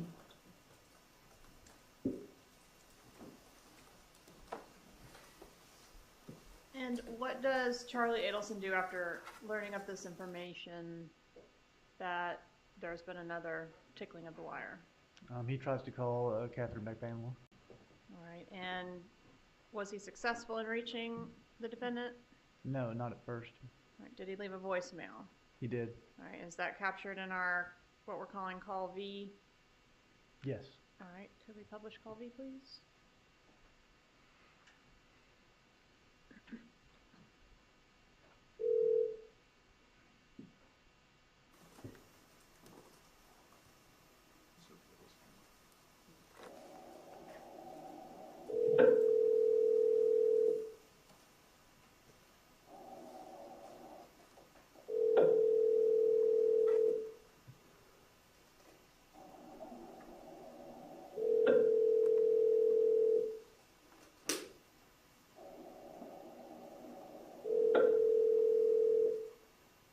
Reached the voicemail box of 78656413112. Hey, it's me. It's important calling. Thanks.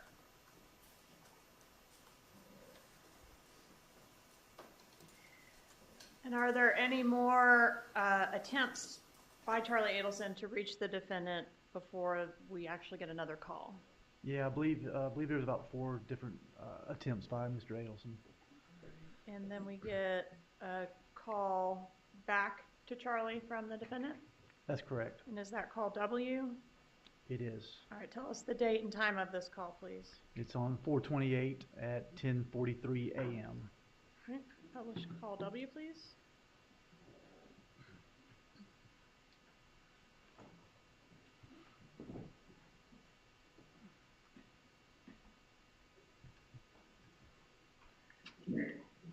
What happened?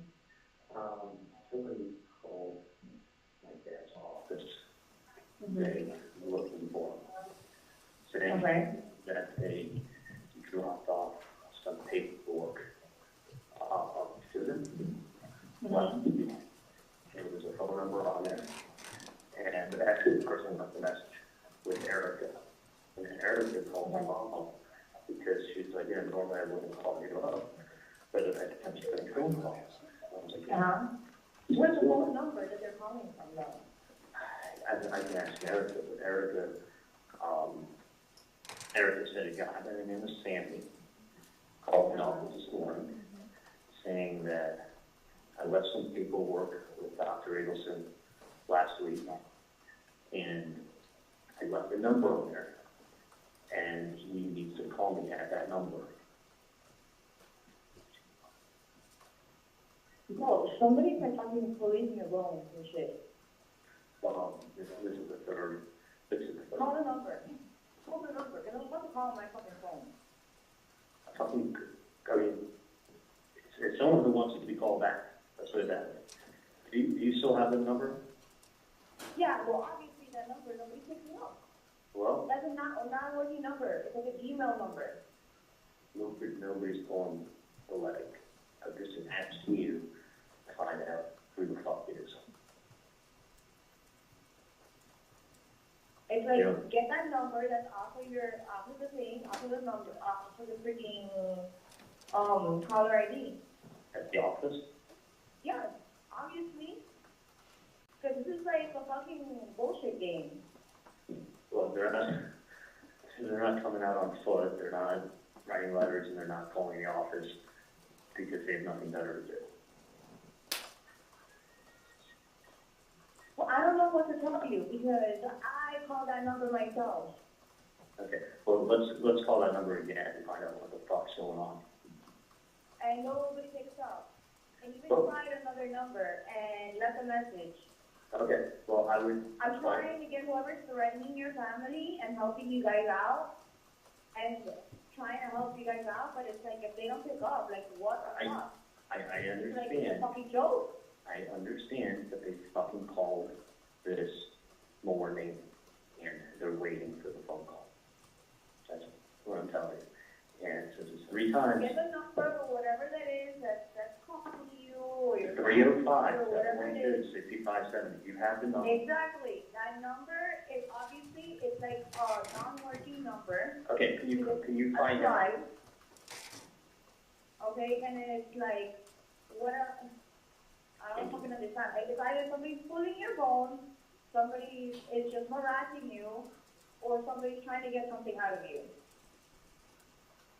Okay, find out who the fuck it is, because the other phone call is going to be the FBI. I'm telling you. Well, I'm telling you, and then when they do catch the person, they're going to be asking lots of questions about who Katie is. We already spoke about this. It's like not even like a fucking joke anymore. Because It's not a obviously fucking joke, it's like Katie. somebody's It's not. harassing you guys, or somebody's harassing and you and it's like, Okay, so you I don't have, know. okay, think it through. Find out who the fuck it is. That's all I'm asking you. No, I'm not straight on my fucking cell phone because it's fucking bullshit. It's fucking, somebody's trying to fucking pinpoint some bullshit. Like, it's getting aggravating. Yeah, it is. All I'm saying is find out who the fuck it is and tell them to stop playing their games. I don't know who you have to talk to, but it needs to be nipped in the butt. No, man, I'm gonna handle this shit myself, bro, because it's some fucking bullshit. I'm gonna handle it my motherfucking self. Well, straight my motherfucking number, they fucking, if Erica wants to call back, be like, oh, is this the right number? Okay, I have your fucking, whatever fucking shit taken care of. Okay, because it's fucking bullshit. Find out. That's correct, bro. I'm about to go to that fucking FBI. I'm fucking getting irate with this shit already. It's either the FBI fucking playing games or fucking whatever it is, because I'm fucking getting pissed. Alright, we'll find out. All I'm And saying then is, you give a wrong phone number. okay, You're an idiot. You gave a fucking wrong number. Get the fucking number and fucking call because I'm gonna call them. okay, And the fucking text to me. I don't even fucking give a shit about all these fucking bullshit, whatever shit anymore.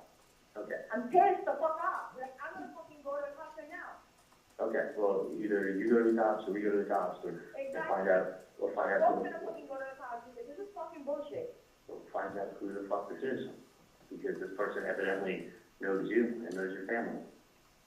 And they know me, and they know my And family, you so. don't think that fucking scares the shit out of me? Like somebody fucking saying my name out loud or Well, whatever? okay, someone's messing with you, they're messing with me. Someone's messing with me, I'm messing with you. It's within the same. So what I'm saying is, find out who the fuck That number it doesn't is. fucking work. If you can get a hold, you go to different offices, call the motherfucking number. See if the fucking number works. Bottom line. Because I'm trying myself, and that shit does not work. Hey, call them, find out who the fuck it is now. Trust me on this. find out who the fuck it is. Get a number, listen to me, and get a number. Something wrong with this case because I I already was did. people. I'm with your parents, no fucking FBI. We're all fucking doing this shit. And fucking go and fucking report whoever's around you. Alright, That's Kate, it. Kate, I gotta get back to this. Do you have the number I gave you the other day? I have the fucking number. Okay, good. Call it. You don't listen, I called the number. I know That's you- not a working number. Good. Get the number that calls your fucking office. Okay, Listen to me for once. I will. You want me to call it? Yes, fucking A, bro. I'm gonna fucking fuck up whoever the fuck you fucking with me. I'm going to call my mom and have my mom call the Get that office. fucking number. Because Which now number? your fucking parents, that number get called and that's not a working number. It's either somebody's thinking, somebody's typing into some shit, and somebody's just trying to fucking aggravate somebody. Okay, let me repeat this here. Do you want me to have Erica go on the caller ID and look to see what number that was that called? Fucking number. Obviously, they're calling from somewhere else if it's not the same number that you said. How about you call and find out? Okay, do me a favor. Try that number I gave you the other day, and I'm gonna call my mom and tell her to call Erica and ask her to look it up on the caller ID. Okay? Yeah. But call them. Whatever.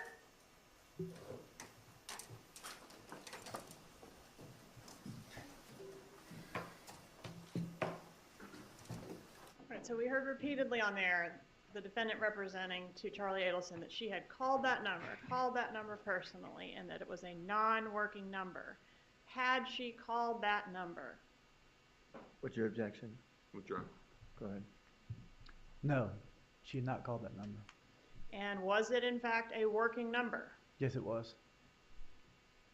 There was a discussion on there of going to the cops. I'm going to the cops. No, I'm going to the cops. Did anybody go to the cops?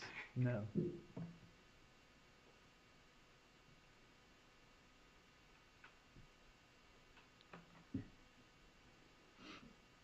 All right, is there another call between these two within the hour? Yes, there is. All right, is that call X? It is. All right, let's publish call X, please.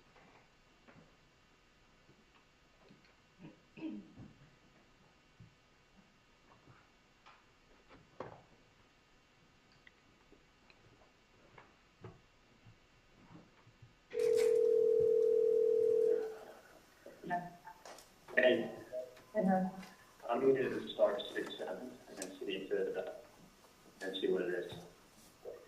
Okay, do that. Okay, you haven't heard anything from any nonsense, have you? The one? You haven't heard anything from any of this nonsense? No, obviously, we're on the same page. Okay, let me do that, see where we are. Okay.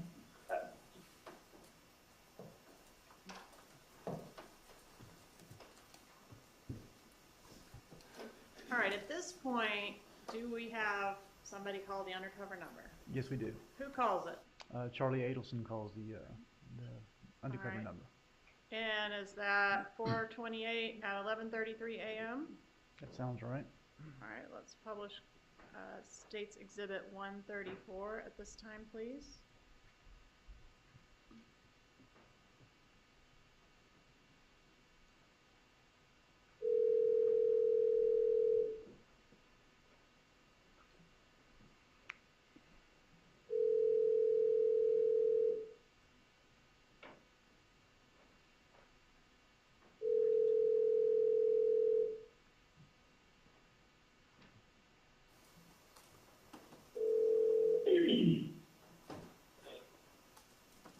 Hello? Hola, diga. Hello, diga. Hi, who's this? Who's this? Someone's been calling my family and trying to figure out who this is. Well, in reference to what, ma'am? Someone by the name of Sandy called. Yeah, that's me, ma'am. All right, what's going on? Well, what's going on is my brother Tato. Okay, my brother Tato has not been taken care of. His family has not been taken care of. I talked to the dentist doctor. Why are you calling me? Who are you? I gave the number to a lady. I don't know Tato. You know Tato? I'm sure you know Katie and Tuto. They've been taken care of since the family problem been taken care of up north. I don't know. You don't? Well, this is going away, my friend. Because let me tell you something. I was a driver with Tato, and he told me the whole story. He told me nobody was taking care of him. Nobody was taking care of his family. The family was taking care of Katie and Tuto, and nothing's been taken care of with Tato. So we know what's going on. And Tato needs to be taken care of, do the right thing. The lady already has the paperwork, she knows what I'm talking about. We know Katie, we know Tuto, we know they've been taken care of. All right, let me look at it. No more fucking around, man, no more fucking around. This ain't going away, Tato, you guys need to do the right thing for Tato. That's my brother, man. That's my brother, and he needs to be taken care of. His family needs to be taken care of, just like Katie and Tuto have been taken care of. I've never met these people, but let me call you back, okay? That's bullshit, man. You know exactly what I'm talking about. You know this lady. I don't know your relationship with the lady, but we know what the fuck is going on. This ain't going that way. Take care of Tato just like you take care of Katie and Tuto, man. Let me call you back.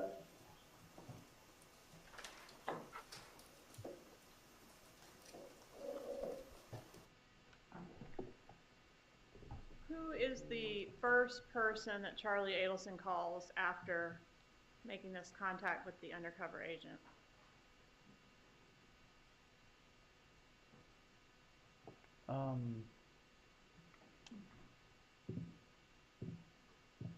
He talks to Katie.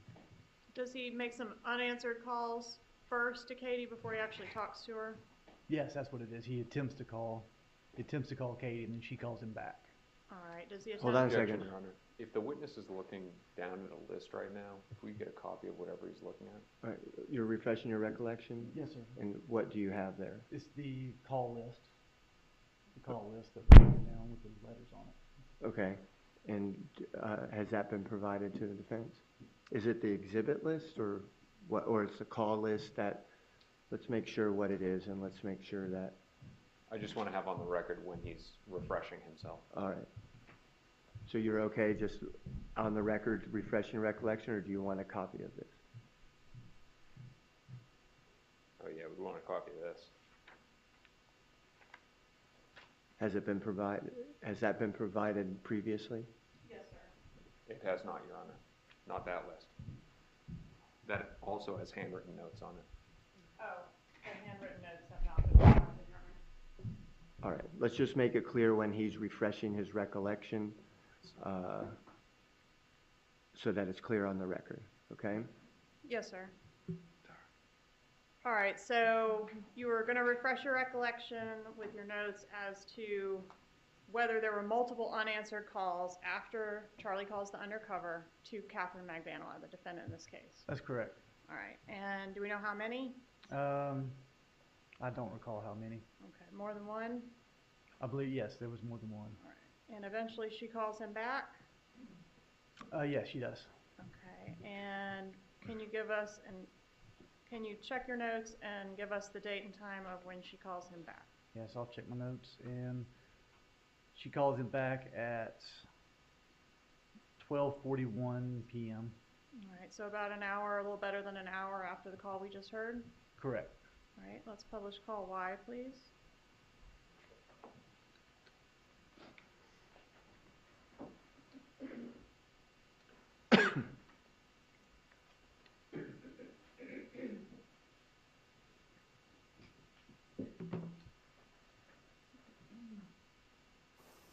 Huh? Give me 2 minutes. Hang on a second.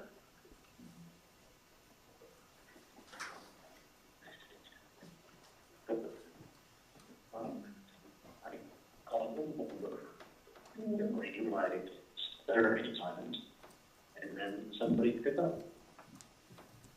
And it sounded like these people just, who is this? I said, I'm returning a call. He's like, what is this in reference to?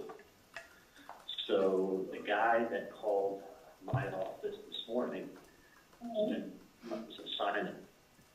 So I said, someone by the name of Simon was to call this morning. And I go, what's this about? He's like, who are you? I go, that's not important. What do you need? You there? Yeah. So I said, it's not important who I am. I said, what can I do to help you out? I said, what do you need? And he's like, listen, man. He's like, Tuco, or whatever the fuck his name is. He's like, someone did a really big favor for you and was there for you. And we know, and I'm Tuco's brother. And I was with him in Broward. So I don't know if this guy's from Broward or whatever. He's like, I was with him down in Broward. And he hasn't been taken care of. His family hasn't been taken care of. He's like, it's fucking bullshit. He's like, and as he's letting him talk, as he's talking, I'm hearing a little bit of a New York accent. You know, as he's trying to, you know, when he picked up the phone, he didn't sound like a tough guy when he picked up the phone, but it was like, as he was talking to me, like the tough guy routine sounded like it was coming out. So he's like, listen, he's like, I know you guys took care of, and you're taking care of Katie and Tudo, and you're taking care of their family. Now he needs to be taken care of. And I was with him in Broward, and he's done a big favor for you. And I go, sir, you know, I don't, you know, he goes, I know you've been giving money to Katie and Tudo and taking care of their family. I go, no money's been given. I said, I don't even know who these people are, and I don't know what you're talking about. And he's like, who are you? I'm like, listen, it's not important. I said, I don't know what you're talking about. No one's paying anybody. And he's like, well, listen, man, this shit's not fucking going away. You better fucking do the right thing. He's like, it's not going away. Oh, so they're saying bad words? What's that? So they started saying bad words? He may have said a bad, may have cursed, but he left it with me to listen. It may have been like this shit or whatever it is. This shit's not going away, and you need to help Tudo's family, whatever his name is, family out the way you're helping out Katie and Tudo. And I go, I don't know who you're talking about, and I don't know what I can do for you. I said, he goes, well, it's not going away. And he says, do the right thing. You got to help him out. Which, when I first did, like, who are you?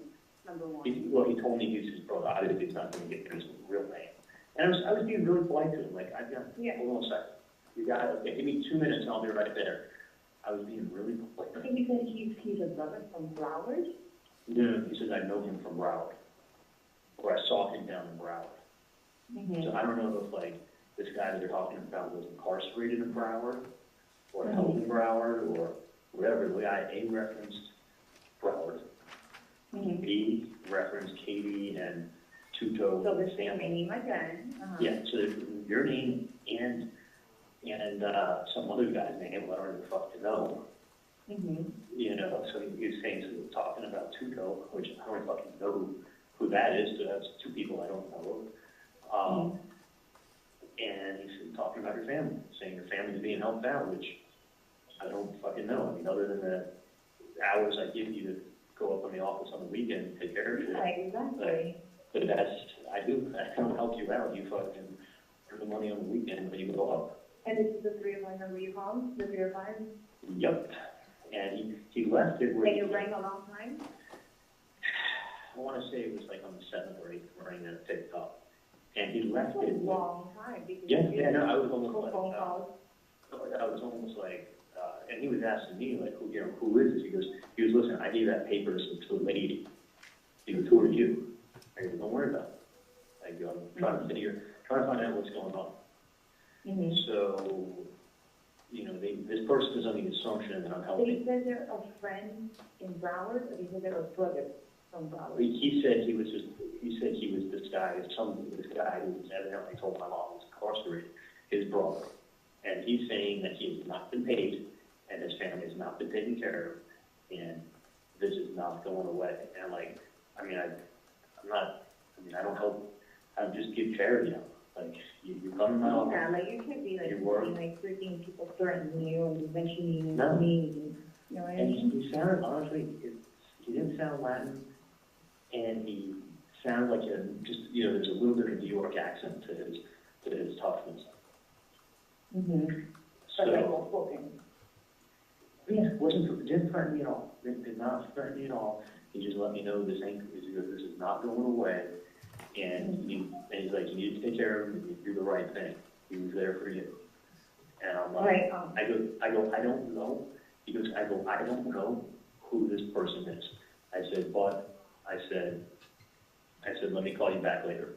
That's how I left it with him. I said, sir, I don't know who this guy is you're talking about, but let me give you a call back later, okay? He's like, okay, do the right thing. Which, do the right thing, you sound like a fucking cop at fishing that's or an investigator or someone's playing games. But he's coming up with a lot of fucking details, and I'd love to know these details, because I don't know two of the people's names they're talking about, and you may be even the wrong case, and then I feel even more like a dumbass. Exactly. Just a little quick recap, just because I don't want, like, you know, like how did like the conversation start?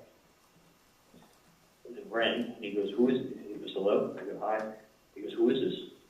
And I go, I'm returning a phone call. He goes, what is this in reference to?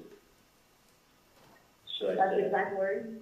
yeah. He goes, what is this in reference to? Reference to, wow, there's some educated words. Yeah. No, he was well spoken when my mom met him. He goes, what is this in reference to? So I said, I'm returning a call that Simon, I'm returning the message that Simon had left this morning. That was the name, Simon? That was the name when he called up my office and spoke to Eric and said, listen, I gave a piece of paper to Mrs. Adelson last week with a number on it, tell her to call me, and this is Simon. Okay. So I said, okay. I said, I'm returning the message from Simon. So then he knew that it was in reference to this fucking nonsense. Mm-hmm. So I said, you know, what I told him. I said, you know, he goes, well, I know that your family, the family, Yeah. money. He kept referencing it, like, we're giving all this money to a fucking family, like, and referencing, there's two names, there's Tudo and Kuko or whatever, that supposedly I'm giving money to you and some other dude and your family. I don't know these people, never met them. So it's really interesting. Is he brothers with this person that he's saying that's incarcerated? Yeah, he's saying he's his brother who's incarcerated. And he's saying he's from Broward. He said he referenced something that was with him in Broward. Oh, with him in Broward. So I don't know, is this guy incarcerated in Broward County? Is he from Broward? I don't know who these people are. But I don't know the reference to your name and your family, and who, I don't know who the dude is that you're with, or if they're just making up names, or if I feel who should just go to the FBI and say, you know what, let's play phone tag. Exactly. So I don't, you know what I'm saying? No, I don't You want could have been like, while you're doing all of the rest, number one, I don't know what the fuck you're talking about. Well, he never said he was in a hurry, and he was, you know, I just wanted him to keep talking. Uh-huh. That's why I wanted to. Just to get a feeling of who the person is. Yeah, because he wasn't like, you know, he was wanting to know who I was, I remember the time for him. And when he left, he was, listen, he goes, you gave him money, he has not been paid, his family hasn't been paid, it's fucking wrong, and they're like, it's wrong, and he goes, this ain't going away. He's like, do the right thing, take care of it, and he helps you out. I'm like, I don't know. I go, I don't know. I don't know him. I go, my family. His teeth out or what? Like, I think it could be a lot. Be a patient? I think you run across so many people every day. Listen, in 2 seconds, you read something in the newspaper, and you Google the last name, and in 3 minutes, the homeless man today has technology to know where you live, where you work. Right, but because they're not recalling me, and I was in the meeting, I thought, okay, let me find out who the reference and all of this, but I will call that number. They're picking it up, whether you want to call her or if you know a friend and you convinced him to tell someone to like, stop the shit. 305-712-5570, correct? 65, yeah, 305, 712, 55, 70. Nothing? They need to know that I'm not, it's fucking stupid what they're doing. Okay. I'm not paying anything that you could have did guilt in there. Yeah, no, what the heck? No. The only thing I wanted to do is collect my reward from the FBI if I know. Of course, no. I want these people to go to jail for like a freaking, like, threatening. Dude, you know what kind of vacation I could get with that money? Exactly. I need All right. vacation. Let me go in the morning. All right, I'll talk to you later. Call me later. All right, thanks. Bye. Okay, so obviously we have the undercover name morphing from Sammy to Simon, right? Nobody ever said Objection, Simon, counsel did they? testifying. Move to strike. Let's put it in the form of a question. Did anybody ever say Simon? No. Did the undercover ever represent himself as Simon? No, he said Sammy. Okay. And Charlie Adelson indicates on this call that he doesn't know who Tudo is. Who is Objection. Tudo? Same objection. Overruled. Charlie Adelson says on this call that he doesn't know who Tudo is. Who is Tudo? Tudo is the nickname for Sigfredo Garcia. And Katherine Magbanua knows that. Correct. All right, does she enlighten him as to who Tudo is?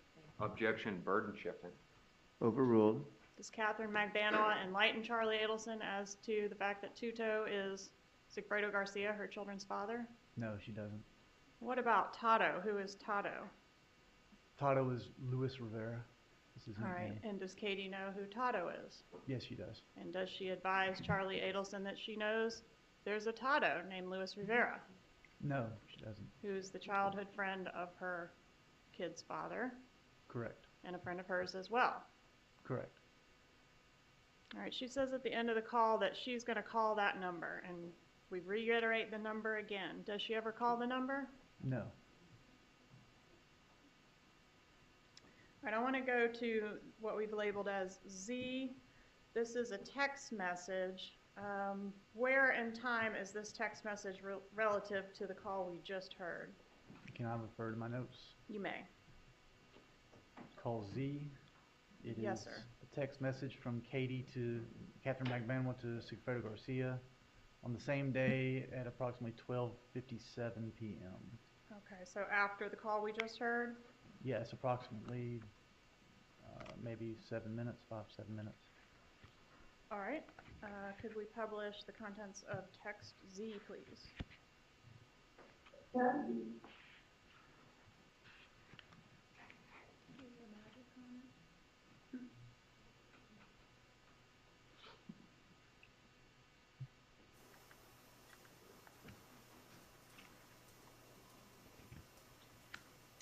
All right, and does Katherine Magbanua wait for Sigfredo Garcia to call her back, or does she begin calling him? She began calling him, I believe. I have to refer to my notes though. You may.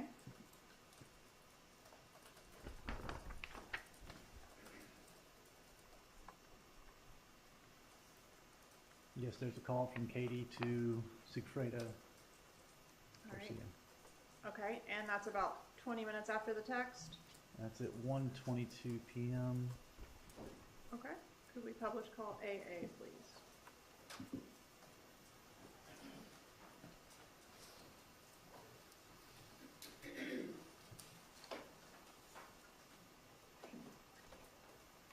Do you want to start it at the 50-second point? Hello? Hello? Hey, you busy? Yes. Are you woke up? Yes. Eating a Oh sandwich? my god, my freaking eating a sandwich again? Well, the sandwich, how much a sandwich? Better than the mustard. Ew, yuck. Okay, no, my head is pounding. No, I have like a migraine right now. I walked in and it's like a meeting outside. There's like a meeting outside. I guess they have meetings on Thursdays, and then I had my own meeting in the conference room. Ay, ay, ay. Okay. I have more information for you. And when I got a call this morning, like, I couldn't even take it. Because I had to step out of my meeting, because I just heard about it. And I was like, because I got a call back to back to back. So, hold on, give me 1 second. Oh, my blog, come out. I was gonna tell you. Okay, so this person contacted the office. Hello? Whatever, supposedly he said his name is Simon, okay? Contacted the office saying, oh, whatever, I have given a paper to, this person there. Obviously somebody's doing whatever they're doing, they're threatening. And like, they're very, very close to reporting it already. Whatever it is getting me pissed because my name's involved. And, this gets better. But I'm like, you know what, well, she just tell me everything on the phone right now because I don't have time. I'm fucking working, like, what is it? Like, I want to handle this, and I want to handle this, like, right now. So, they said, okay, they called the office. I was like, look, I tried to contact that number. It's, like, not a working number. They're like, I was like, why don't you go ahead and start 67 and go call that freaking number? And then, whatever, that person did it. They go, okay, I'm returning a phone call. And then the person goes, who are you? And they're like, doesn't matter. I'm returning a phone call regarding something of a paper or whatever. And then they're like, okay, well, we know you've been helping me out. They said my name and your name. And Is it Katie Esco? yes, specifically her name. That you've been helping them out. And he's like, I don't even know what the fuck they're talking about. I don't even know. I don't even know if you're the right person that they're talking about. For all they know, it could be another KD or whatever. And I was like, okay, what else do they say? They're like, oh, well, they're a brother of this other person that's supposedly incarcerated, and they're a brother of them, and they know him from Broward. I don't know if they were together in Broward and he got out, or whatever the case was, and he's like, but this family needs help. Do the right thing. Like, he's like, we know for a fact that you're helping under, I'm like, helping who out? Yeah, I worked for you before, like, that's it. I was like, well, that's not helping me out, that's me working for you. And I was like, I don't know what they're talking about. So, but they said, do the right thing. His name is supposedly Simon. They're a brother of the person that's incarcerated, and they said that name. And I was like, no, this needs to stop. Like, this needs to stop. Because somebody's harassing me, somebody's harassing your family, and they're putting my name and then and that other person's name. It's getting too detailed. It's somebody that he knows, for sure. Yeah. For sure. He said that the person had, he's just trying to get him to talk more. He's like, the person has, maybe a New York accent. Some of the words was a little bit, he wasn't threatening at all.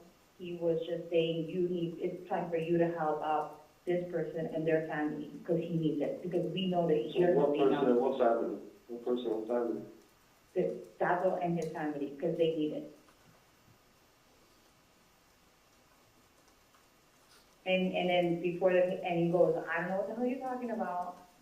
And the person goes, well, do the right thing. Did you tell them, well, listen, you guys keep harassing me, we're gonna call cops? That's what I said. I was like, why didn't you just say that? Oh, no, the person said this is not gonna end. Do the right thing.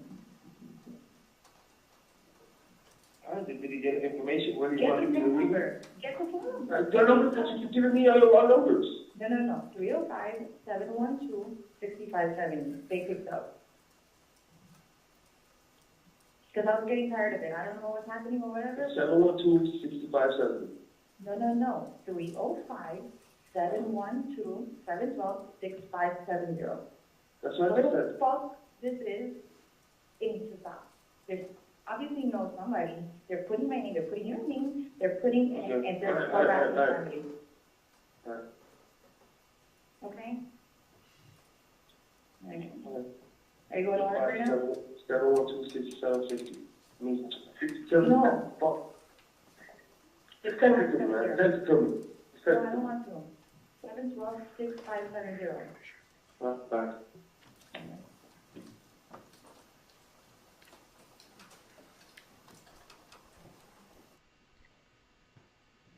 Does the defendant say the name Charlie or Charlie Adelson to Garcia? No, not at that time. She calls him that person. Correct. She indicates, I worked for you before, talking about she worked for Charlie Adelson before. Was Katherine Magbanua still getting paychecks from the Adelson Institute as of the time this call was made? Yes. And there's a lot of talk about Broward and the fact that someone's in Broward. Was Luis Rivera incarcerated in Broward at this time? I believe he was at that time. Yes, correct. Okay.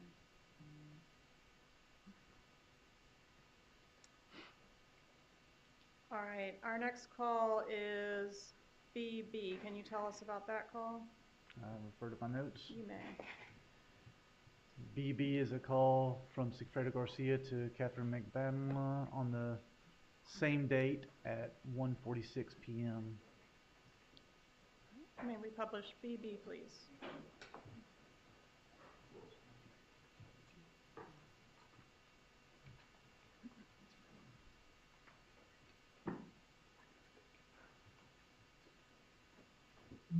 Hello? Hello? Hello? I don't know, the fucking phone again. I was gonna talk on my phone and then dump it out. I think that. I was gonna talk from my phone, though, and I'm gonna get rid of my phone. But I got time for my office. No, I mean, I'm in my house, but like, or block it. Don't look for my office, it's your office, you know what I mean? Don't look for the phone. No, I'm not calling from my office, I'm calling from my phone.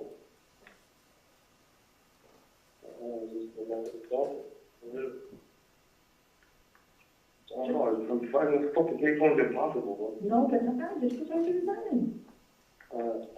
Use a friend's phone to put the razor down. Not yours, a friend. Oh, alright. Okay? Alright.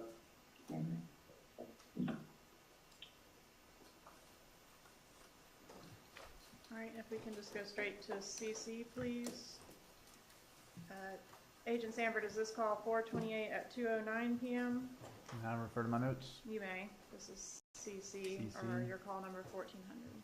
Yeah, 428 at 2:09 p.m. Yes. Right, let's publish CC, please.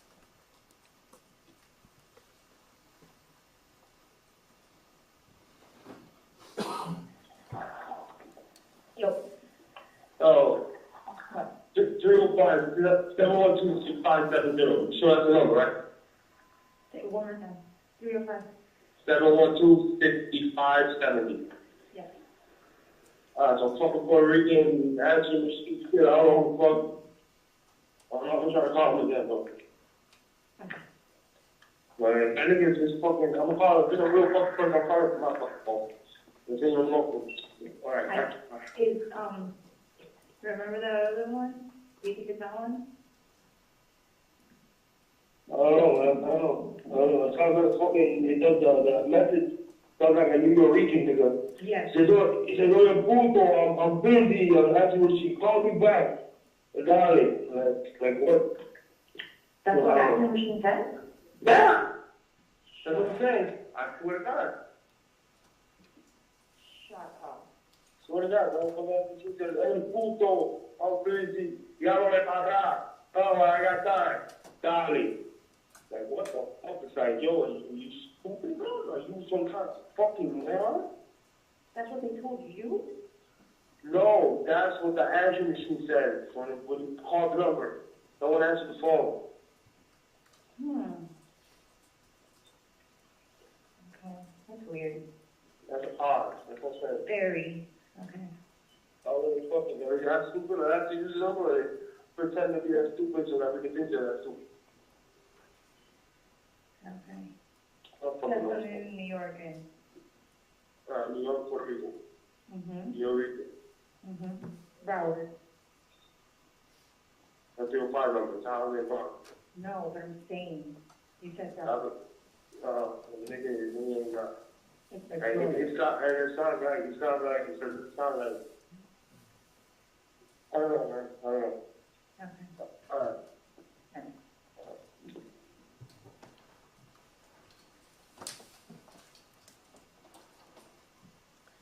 All right. So Garcia is reporting this answering machine. Was there an answering machine outgoing greeting on our undercover number? Yes, there was. All right. And did Garcia call the number and get the answering machine? There was a call to the voicemail. That's correct. All right. And did he ever actually talk to the undercover? No, it went to voicemail. All right. And was that the only time Garcia ever called? Correct. Okay. So he got this voicemail. Was he accurately relaying the nature of the outgoing greeting on the undercover? Yes, I believe so. It was in Spanish, but yes. All right. And I can't remember if I asked you, did he leave a message for the undercover? No, he did not leave a message. All right. All right. And then in the next call we're about to hear, defendant tells Charlie Adelson that she called the Objection. number. Facts not in evidence, counsel testifying. Evidence All right, speaks for they're in itself. evidence, but let's put it in the form of a question. In the next call that we're about to hear, defendant tells Charlie Adelson that she called the number, not that she had Garcia call. Did she ever call the number? No. Okay. And in all of these calls, does she ever say Garcia's name to Charlie No. or Charlie's name to Garcia? No. All right, let's publish DD, please.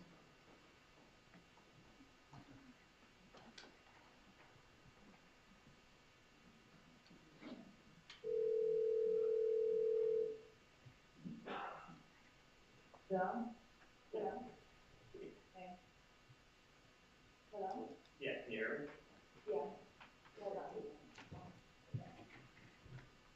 Hold on, give me 2 seconds, let me just log off. Thank you.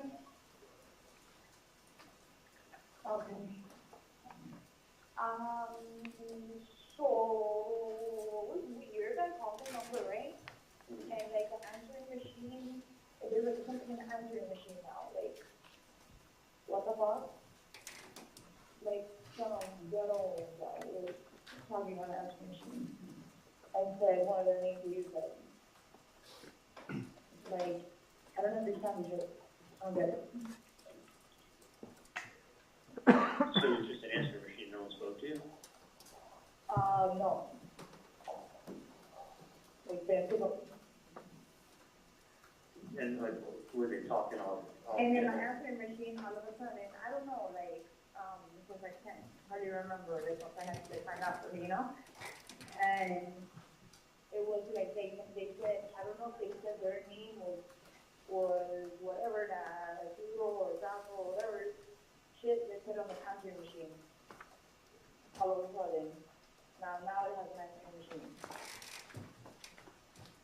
Like a voicemail, I mean. What did the voicemail say? Yeah, like, I don't know, let me find out, because it's like, I can't, like, really talk at work, and then I couldn't understand. When you call with the call block? Huh?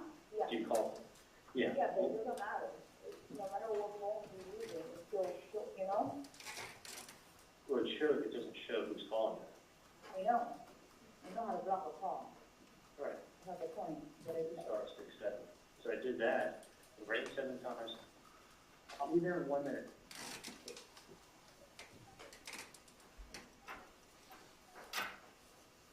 Without Tylenol, Vicodin is acetaminophen, ibuprofen, it's not Tylenol. Yeah. Okay. You know, it's like fucking lady. Get the fuck out the way, figure out. Yeah, I would do this. I would, maybe just call again later. Yeah, but it's like, you know what, with all this crime happening, I'm gonna call from every fucking bloody phone and fucking leaving a message in everybody's fucking phone. From everybody's phone. I'll play games, I'll play games. It was really fucking hot with this lady. They picked up on the cell For you. and they called, and I mean, the only thought in my head is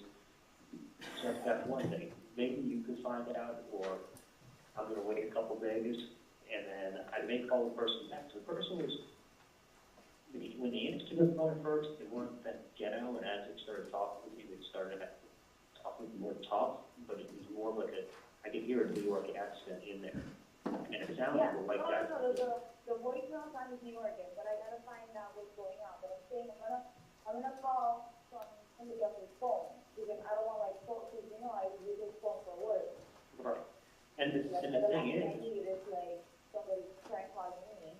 right, listen, one thing is this, either maybe that person will want to meet someone and talk to them about what their issue is, or I want to ask them. No, they're gonna have an issue because, you don't just go threatening people, throwing at me. They're saying that I'm helping a Katie, or not me, but my family's helping a Katie and her family, and some other guy that's maybe began with a T, that I'm like, dude, I've never met any of these people. He goes, well, you not, but the family has been, and they've been helping him, her and her family, and this other You guy. haven't met, but then it makes no sense. But he's like, he asked me who it was, and I was like, so I was almost, in hindsight, what I should have said was, because this is a big family and there's lots of cousins. Yeah. Who in my, the Adelson family is a big family. So what I should have said to the guys, who in my family, who in the Adelson family owed somebody money, give me the name. Yeah, of course. Give me the name, and then I would go to that person in that family and say, who did you not pay?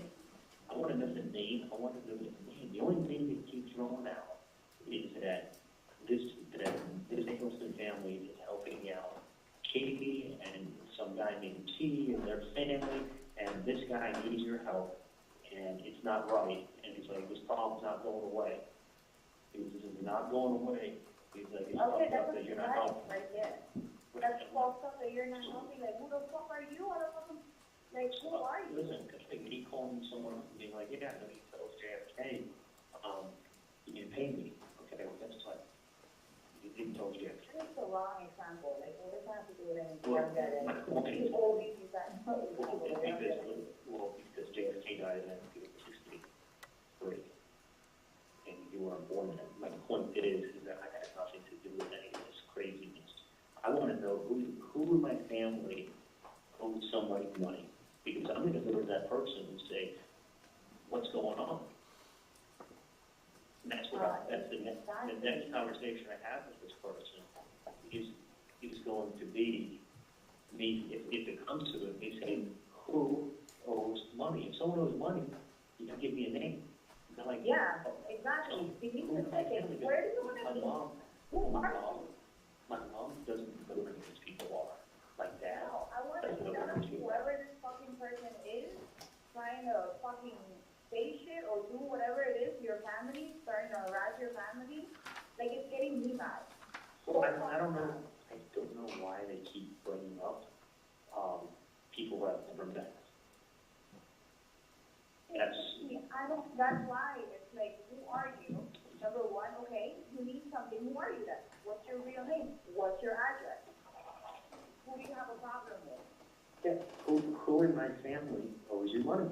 And don't say the last name, because I'm going to go to that person and tell them, if you owe this person money, what is it about, number one? And then I'm going to tell them, go pay me. But you got to tell me who to go talk to. Not like, oh, somebody with the last name Adelson. Well, guess what? That's like saying someone with the last name calling your Rodriguez. And shit. Like, yeah, someone with the last name Rodriguez. That's why I will give you the fucking first name. And I will go talk to, if it was my brother who was behind this, I'm going to fucking find out. I mean, fuck, if it's my brother, I'll turn him in and get the reward money. My brother's a piece of shit. So I'm saying, like, give me the name of who owes your friend's family money. And this guy said to me, he said, listen, I was with him up in Broward. I knew everything that went on. I was up with him in Broward. That's what I'm trying to understand. Yes, something about Broward. I was up with him in Broward. I don't know if some guy he's talking about. Family member? But he said he's a family member. He said he was but he's incarcerated.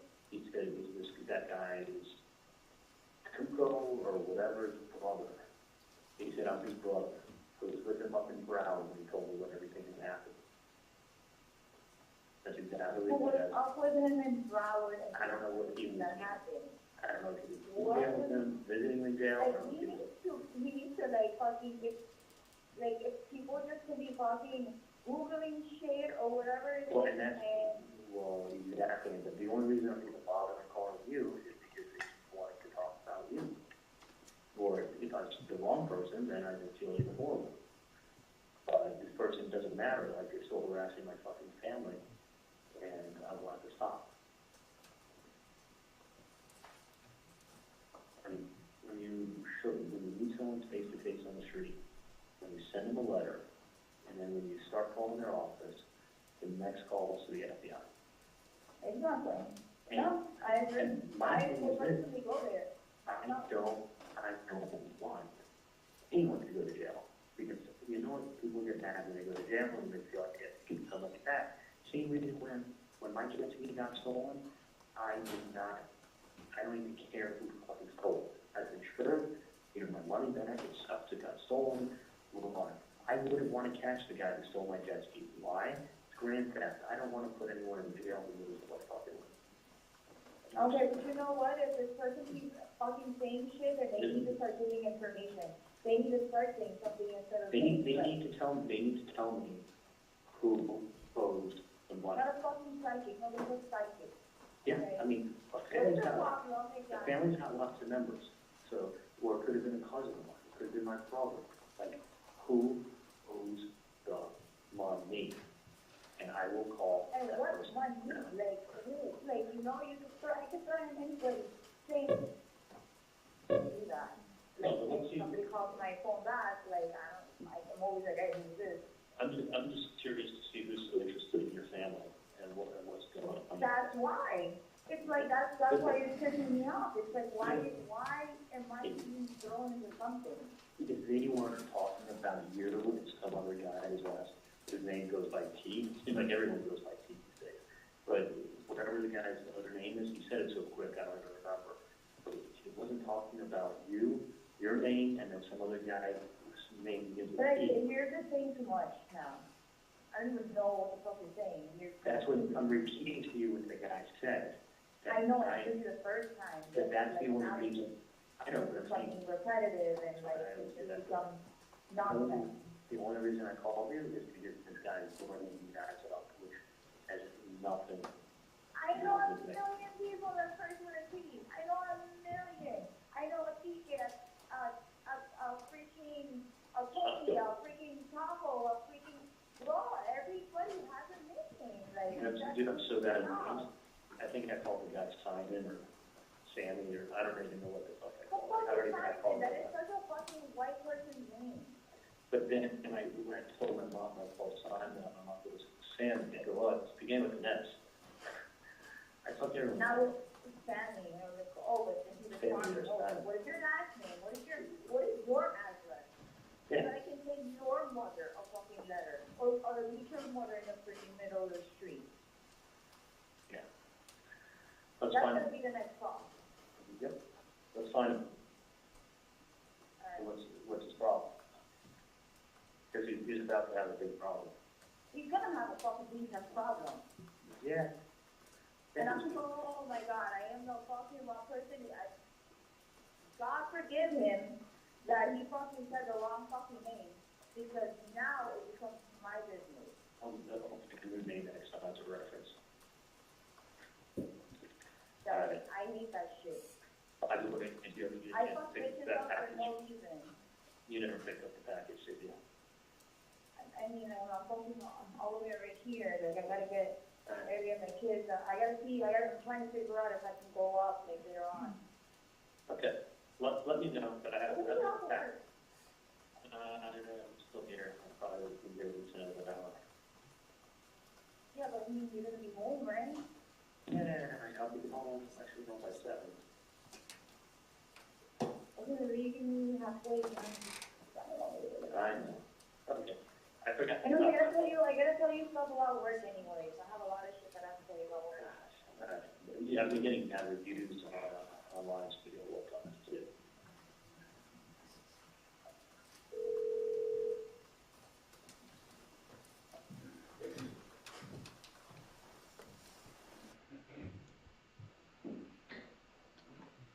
All right, Agent Sanford, was the name Tudo or Tato on the outgoing message from the undercover's answering machine? No, it was not. All right. In this call, the defendant indicates that she will personally go to the FBI. Did she personally go to the FBI to report these matters? No. All right, I want to go to the text message EE. Could you please reference your notes and advise us when this is and who it's to and who it's from? EE is from Sigfredo Garcia to Katie Magbanua. It's on 4/28, same day at 7:39 p.m. Right, and he's indicating he called 3 times and did not get an answer. Do we know if that's true or not? We only had one call to the undercover number. And then call FF, what's that? Refer to my notes. You may. FF is call from Katherine Magbanua to Charlie Adelson on the same date at 7:49 p.m. All right, let's publish FF, please. I don't have this one. Hello? Hello? Hey, what's going on? Hey, call that number 3 times. The first time, like, you left the message in Spanish. And then for some reason, like, that voicemail says, puto, you know what puto is, right? Like a bitch. Like, oh, it's puto. Like, why would you have that as your voicemail? In Spanish, I know this is puto. Yo, puto. Puto is like, puto in my language is a food, it's like a food. But supposedly that voicemail that they have set up, the guy says puto, what sounds like puto. And then what does he say on the voicemail? Like it's something in Spanish. Like you read puto, whatever, and it's in Spanish. So he left a message in Spanish saying, what the fuck this is? You can fucking call me and you stop threatening my fucking family.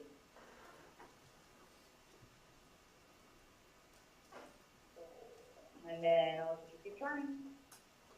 Yeah. But they don't pick up.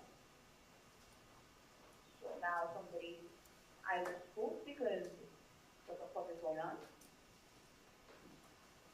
Or, I don't know. All right. Well, that's good. That's good. The person's gonna. Like other things are like running in my head because it's like, with the names that you're saying, and like maybe it's like somebody trying to like be like, you know, try to be an informant or something or whatever.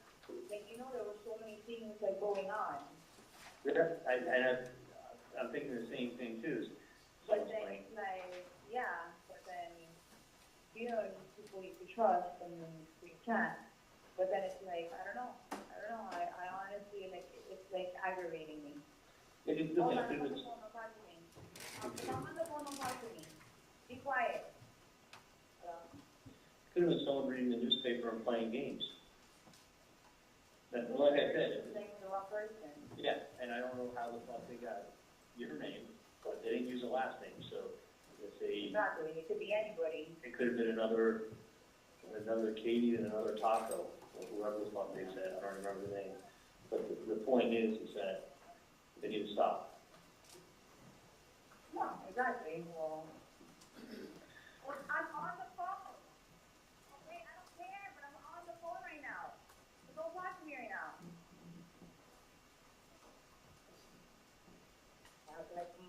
Like I'm boiling right now, like, you don't understand. Like, it's pissing me off, like, pick up the fucking phone. Yep. Like, now, you don't want to pick up the phone? And- Right, so you don't want to pick up the phone. Yeah. So it's one of two things. Yeah, no, I got you with that. And I just, fucking call it, Basically, you said, hey, you're messing with my family, and if you don't stop, we're not a problem. In Spanish. So whoever it is, they're gonna have a problem with us no matter what. Maybe have a problem with me. So what? They do have a problem with me too. I mean, Exactly. listen, if you want, Whoever you're it going, is, they're gonna have a problem with either one of us, or even if, like, if I'm in the mixer or not. you're coming up to my fucking mom on the street. Then you're sending letters to their house. Then you're fucking calling my dad's office. The office. Leaving messages, like, that's No, 3 times, like, Like, no. he was living. My friend, I told my friend, and I was like, look, can you do me this favor? Because, like, I'm not a guy, and I don't know if it's me they're talking about. And then he's like, that's some fucked up shit. Yeah. And it's like, don't worry, no, like, no matter what, like, whatever it is, like, I'm gonna handle it. Point blank. Yeah. Well, I feel better. I definitely feel better. I apologize for not getting a Hallmark card, but I got a little something, so. Traffic. I'm just, it's like right now I'm about to go to like 15, like I'm taking a group of houses, I'm like, All right, there's a few more minutes of that call, but I'm gonna pause there. Judge, I have about 20 to 25 more minutes. Would this be a good time to take our break? Yeah, I think it's probably the appropriate time at this point, if you're gonna have that much longer. So we'll take our lunch break now, and so we'll give the jury till 1:30. Again, no conversations, no with each other, with anyone else, no internet searches. We'll see everybody back at 1:30, and we'll continue with the testimony at that time, okay? Thank you.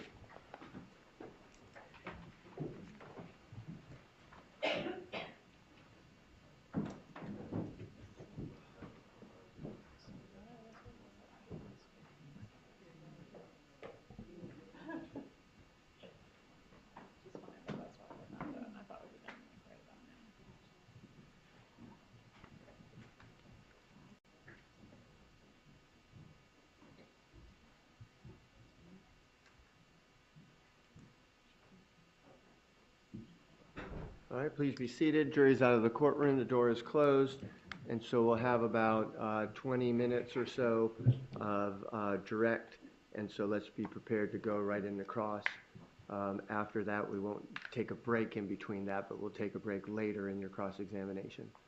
So, Your Honor, it would be a little bit difficult with the government with the podium over here. I need to set up sort of like I did for Rivera with the table with that hook into the HDMI so that I get the projector. If you need to put a table up here now or whatever, I'm not going to take a break in between. So just make sure that you're prepared to go right into cross-examination, okay? Would Your Honor allow me to come into the courtroom earlier than like 10 minutes before and I can set up? Sure. So in about a half hour I'll come in? Yeah, that's fine. I don't mean to So we'll cut make accommodations for that, for you to get in a little bit earlier and set up. I don't have a problem with that.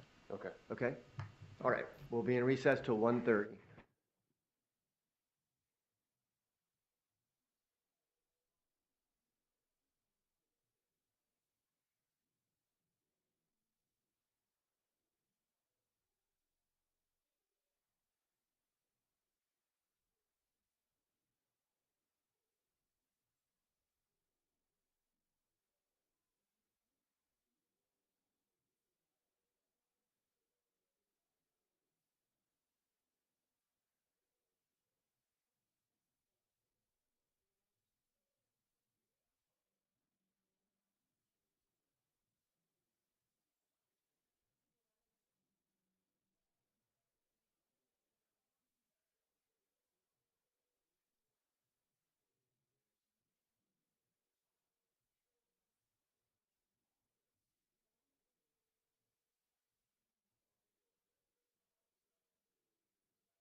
back on the record. Anything from council before we bring the jury in? Ms. Kappelman? Your Honor. No, Ms. Your Honor. Quaz? Okay, let's bring the jury in, please.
Please be seated.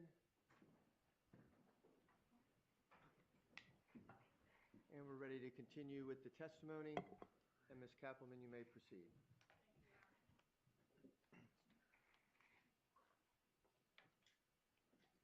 All right, so when we broke, we had just listened to call FF, and in FF, Magbanua is indicating that a threatening message was left on the answering machine of the undercover. Was a threatening message left on the answering machine of the undercover? No, it wasn't. All right, I want to go to the next day, April 29th, 2016. Can you tell us what call GG is, please? Can I refer to the call log? You may. GG is, it's Charlie Adelson to Katherine Magbanua at 8:45 a.m.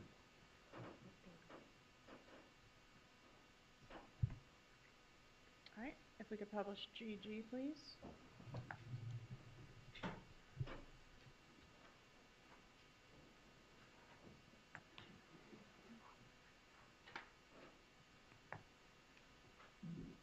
Hey.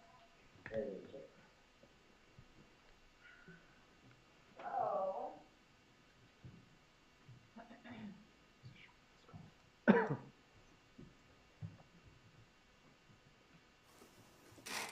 Really? Isn't it have the guts to go on her phone and make a call from her phone? Nobody picked up. And then, I don't know the rest of the story, whatever it is, or if my name is really on anything, or if they're even talking about me, but whatever it is, whatever game is going on, I'm gonna figure it out. Yeah. Pretty ironic. And if obviously you hear anything, because now it's like, now remember I told you I was like, apparently that the message, the voicemail now is in Spanish. So he responded back in Spanish. Yeah. You know? Like, and after whatever, and he's like he said, like, some shit, like, oh, like, where the fuck it is, where the fuck is playing fucking game, I'll fucking fuck you up in your motherfucking ass, I'll fucking mess with my fucking family. It's gonna be a big fucking problem. The accent, being from where it came from,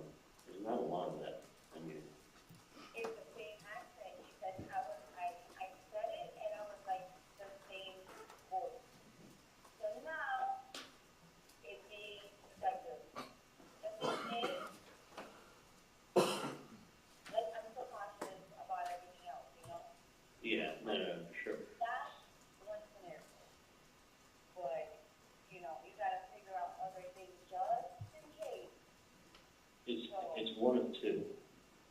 It can only be one of two, apparently. It's Right. somebody that's desperate, not from the inside, because there's too much from the inside that the other person knows from the outside, so Right. they won't risk. That's why I know for a fact it's not from the inside. It's somebody trying to be greedy, probably, you know, hey, everybody knew who I dated in the past and stuff. I've had a couple boyfriends, you know, Yeah. so it comes out. It's somebody not from the first layer, but probably the second layer. Yeah, and they just need a big message. So don't fucking worry. Don't worry. Regardless, whatever bullshit is happening, it will be taken care of. For the mere fact that I don't like anybody disrespecting your family, scaring your family, after everything you guys have been through. You know, you told me stuff that happened before, so it's not like I'm oblivious to it. No, it's out there. It's out there everywhere anyway. I know, but I'm saying, like, you mentioned stuff to me too, obviously, like, I would probe you on it because that's like personal shit, like, Yeah. that's like none of my business. I just wanted to stop. I'm hoping that I'm on the right track. And either way, my friend said that either way, no matter what, if for some reason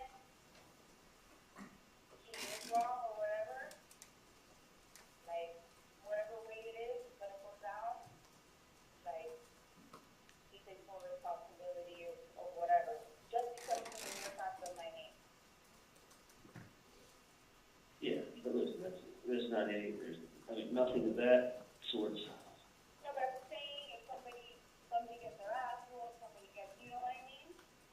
Yeah, I mean, someone has to get their ass whooped, they have to get their ass whooped. That's what I'm saying. Yeah. When you show face, and when you show face and everybody's a little stunned. Yeah, I don't think it's, I'm a good reader of people, but some people are just really, really good at it, and I guess that's one talent that they have.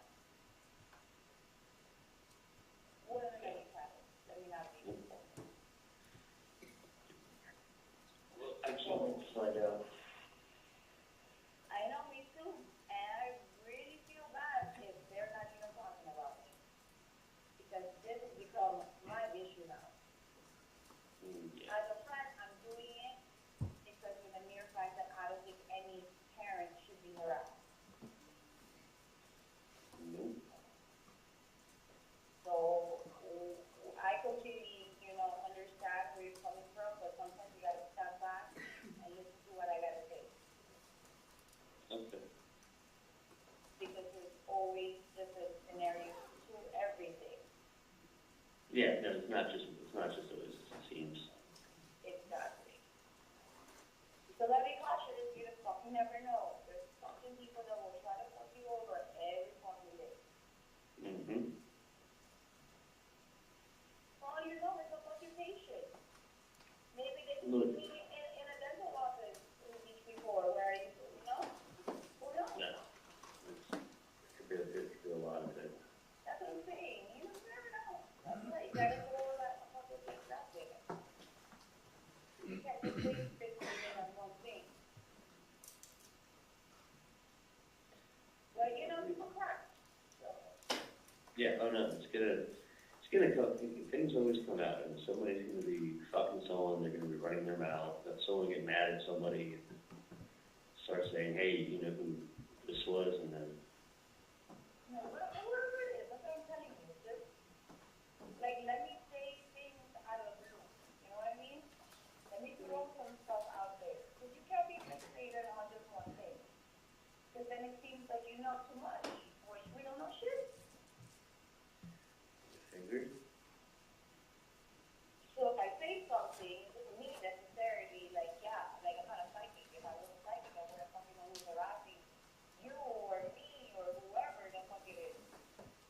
clear. That's the first thing. Because the next song is gonna be somebody else. It is. Because it's too much. Yeah, and that's, I mean, that's like the next step. So, But it won't thank you again. Just listen to what I say. Don't always go against it. Don't take it to the heart. Don't make it seem like I'm doing what I mean. Read between the lines. And go with the flow. I think that's what. The style is comparing you to, right? What's up, people?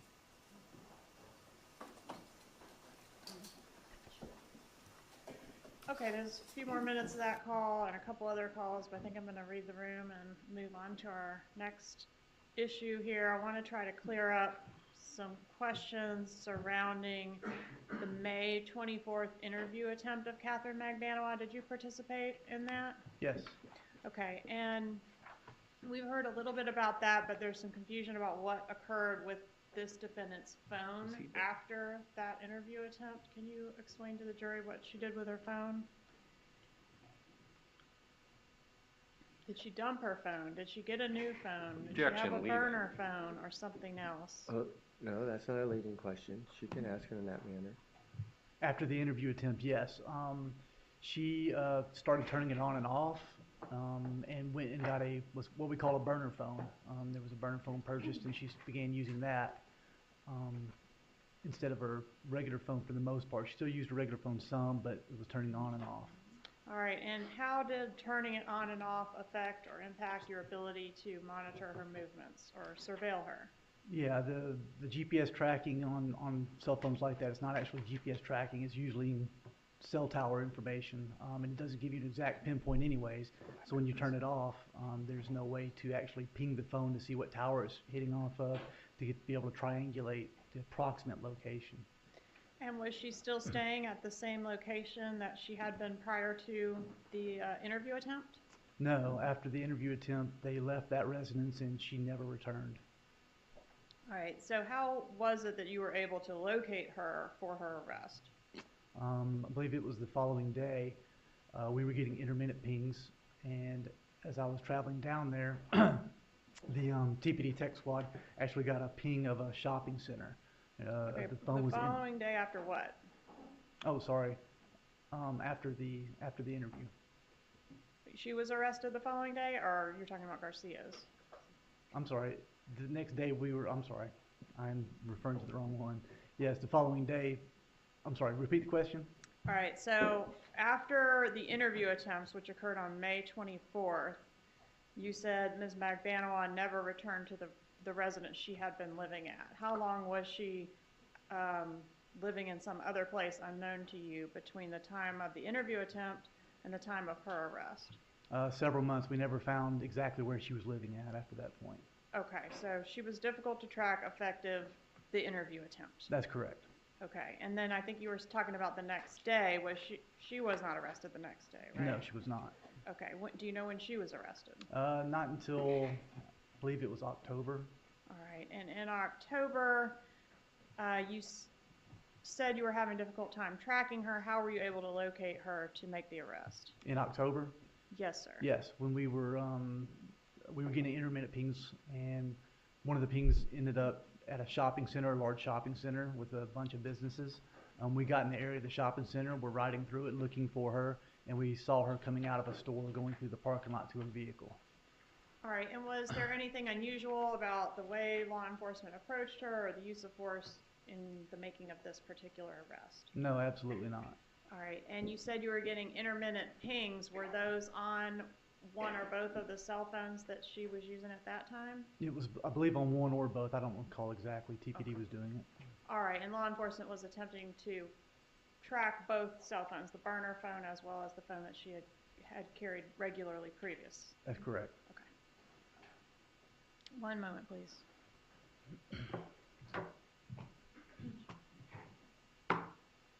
No questions at this time, Judge. Cross-examination? Yes, Your Honor. One quick second to set up here. Sure.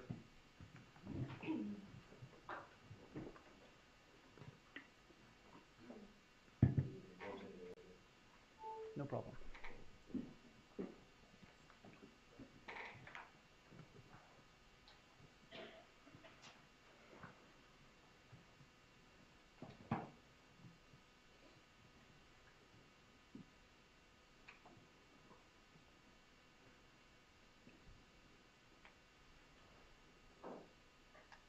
Katherine, can I get that? Right behind you.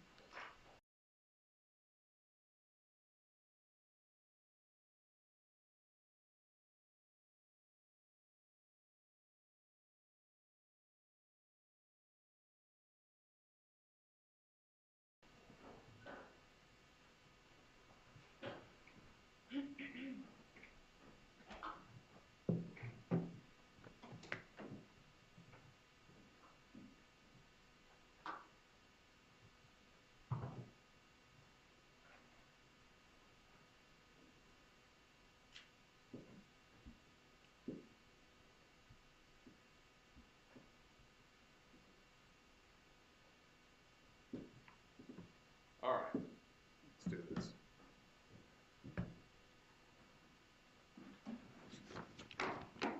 You're law enforcement, you work for the FBI, right? Correct. You would agree with me that your job is to objectively investigate, Correct. present the good with the bad, right?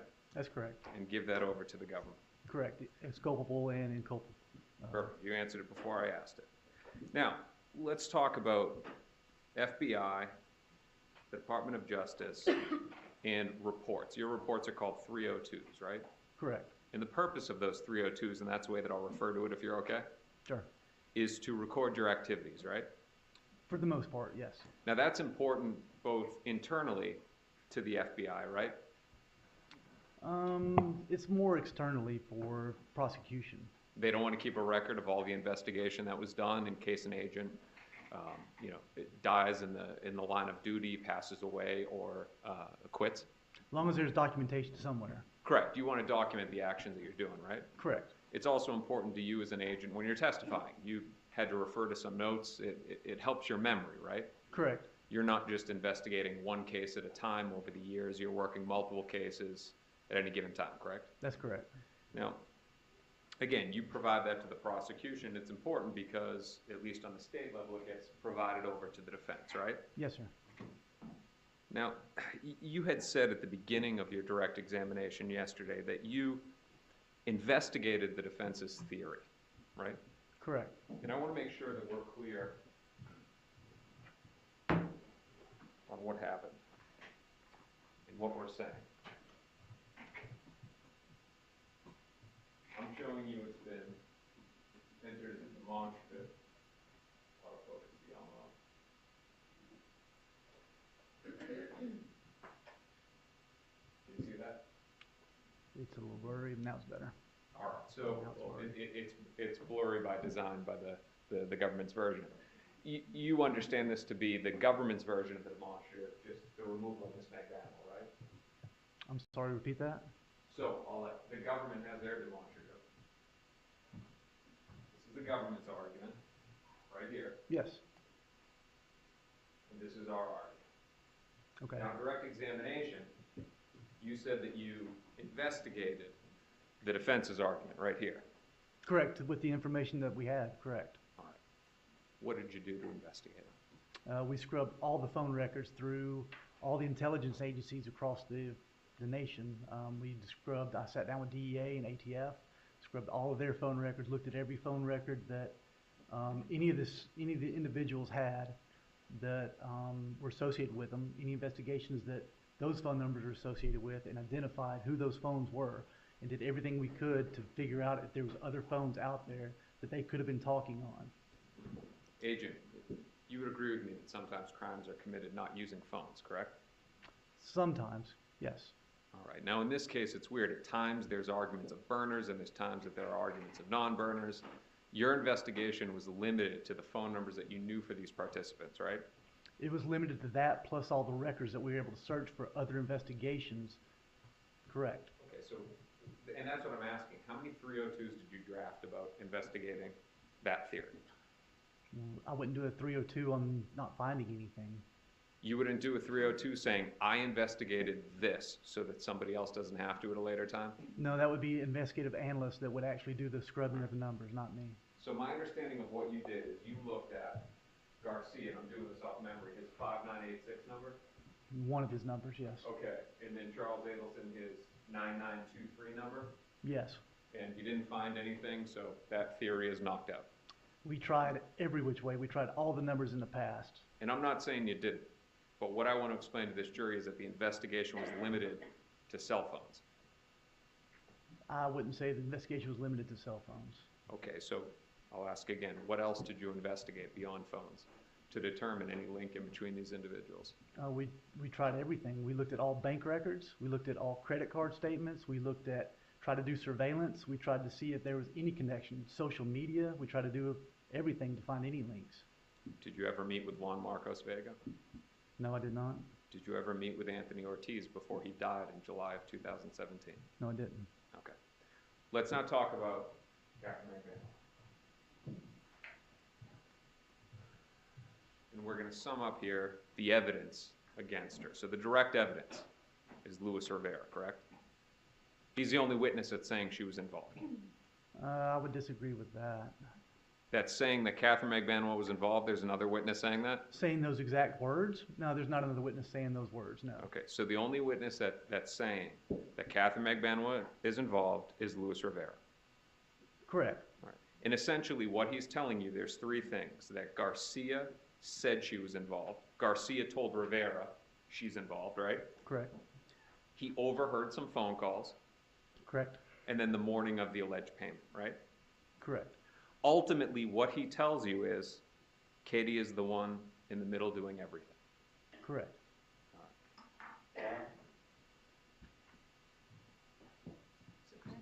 Your Honor, may I approach? Right. Agent, before we started here today, I'll let you hold on to that. Before we started here today during the break, I showed you a video. And you know what that video was, right? Correct. And that is a short segment of Luis Rivera's statement to you on October 4th, right? Correct. And you know that that's a short statement of his because you're present for it, right? Yes, sir. And that fairly and accurately depicts that little snippet, right? It does. And you viewed that, but you trust that the snippet is on that CD. I'll take your word for it, yes. All right. Your Honor, may I approach? Right. My apologies, I'm doing this a little bit backward because it's after the break, so it's not pre-marked yet.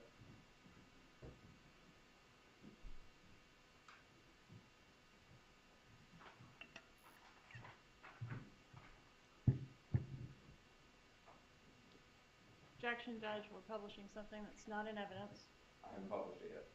Okay, well, Right. I can see it. Well, I don't know what that is, but if that's what it is, then it needs to come up. That's just on screen.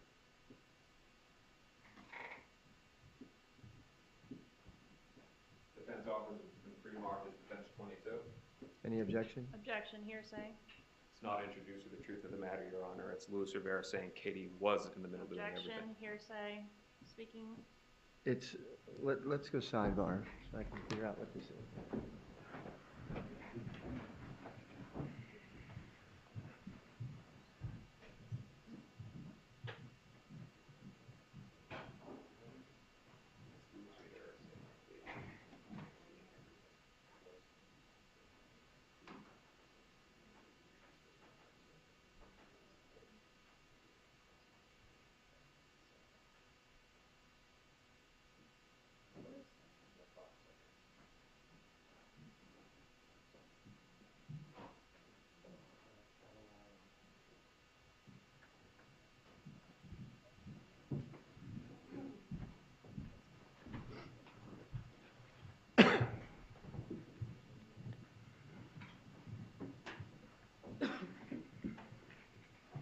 Okay, it's marked as what number?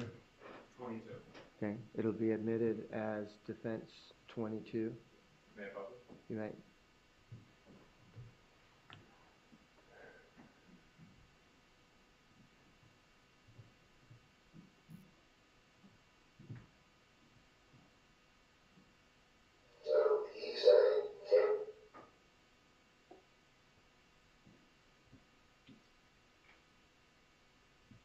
So he's saying Katie is the person between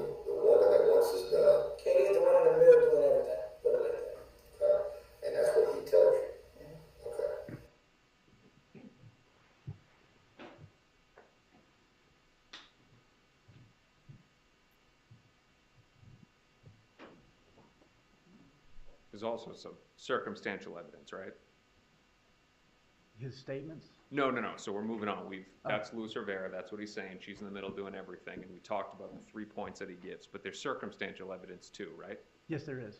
There's cash deposits, Yes, breast surgery, yes, the car, yes, call activity. We're talking about people being in touch with each other. correct. Paychecks, Yes, intercepts, yes, and Dolce Vita. yes. Okay. I hit all the major pieces of evidence, right? I believe so, but I haven't been sitting in court, so I don't know what was presented. Okay.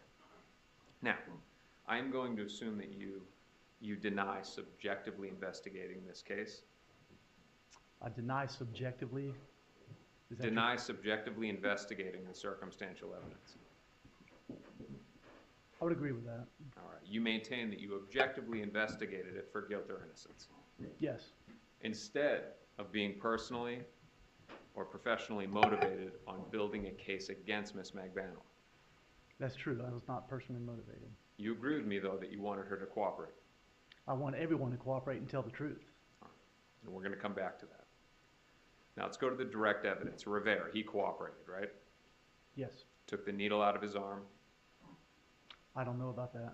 You knew he was charged with first-degree murder, Yes, and you do know from your experience that that could carry the death penalty. it could, yes.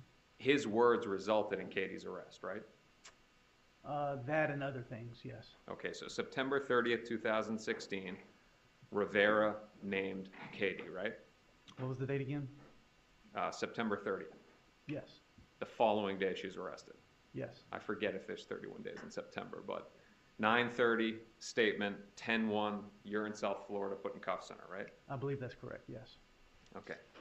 Let's go back and talk about the Federal Bureau of Investigation and Department of Justice, specifically recordings and reports.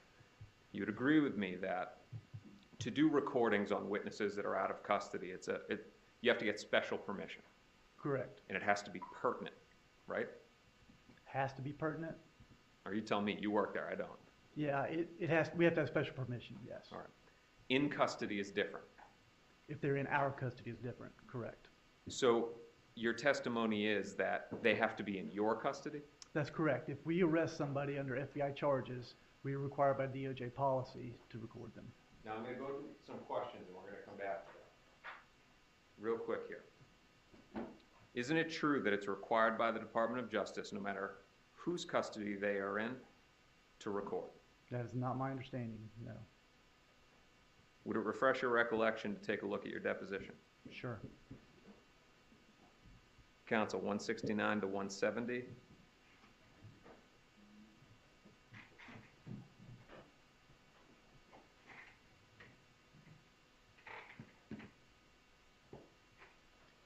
Give me 1 second. And then page 20, 10 through 15.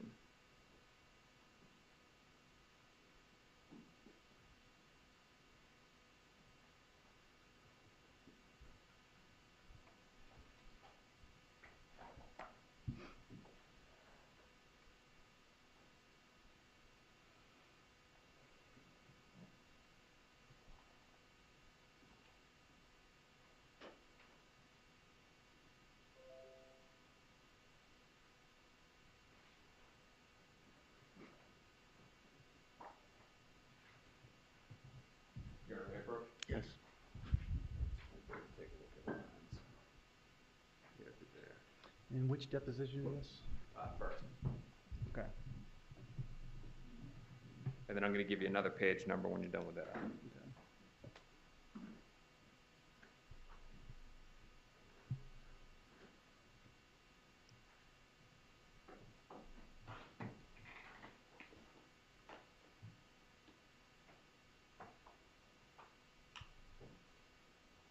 Okay.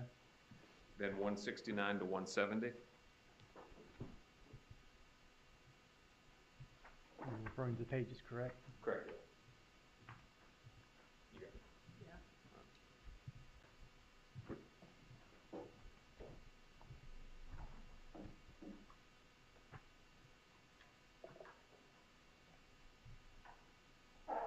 You said page 169 to 170? Correct, 169 to 170, and take a look at that and let me know if it helps.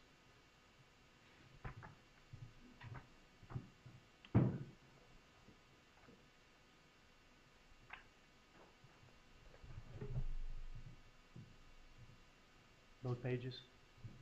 169 to 170? Right, read both pages. Is it your testimony that? I'm sorry, I'm still reading. Oh, I'm asking you, should I read both pages? Please, yes. Okay. They're short pages.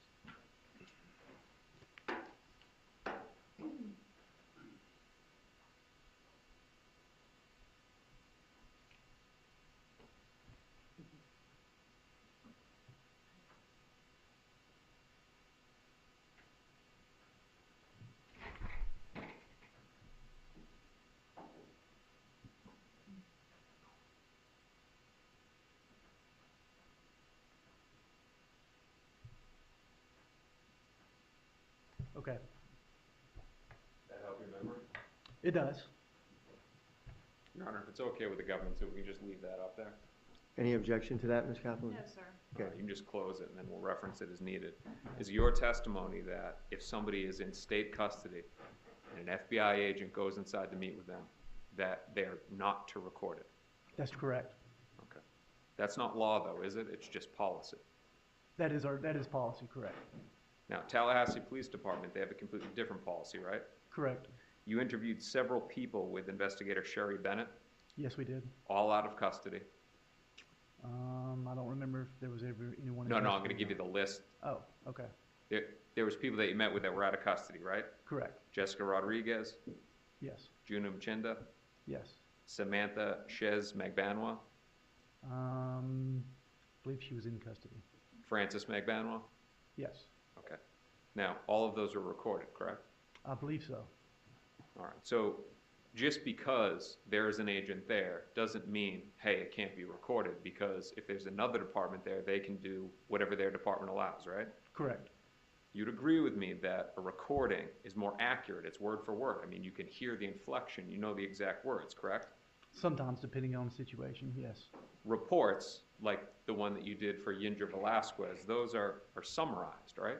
Correct. You're not giving a full transcript. Correct. You're giving, and I use this word, I don't want to convey an improper meaning. You're giving your opinion of what they're saying. Because you're not writing exactly what it is word for word, you're giving what you're interpreting their words to mean, correct? That's a fair statement, yes. Okay.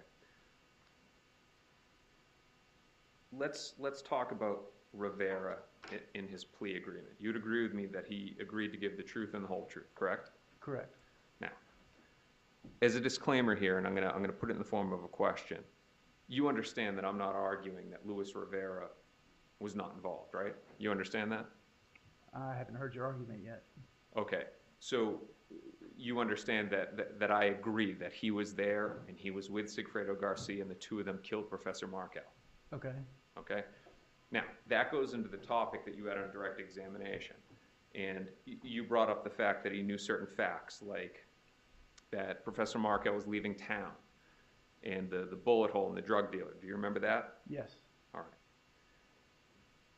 I'll put this in the form of a question. You understand that what I'm saying here is that he is untruthfully implicating others to get a reduction. What's the question? Okay. That you're implicating that? Correct. I'm giving you this because it will help with the questions. Okay. That we're not saying that Rivera and Garcia were not involved. We're saying that he's untruthfully implicating Magbanua to get a deal. That's Okay? your statement you're saying, All right. correct? Correct, yes. Yes, okay. So your testimony, you were saying that certain facts matched up. That would be consistent with the fact that he was actually out there murdering somebody, right? Sure, correct. The leaving town thing could have been learned without Katherine Magbanua, right?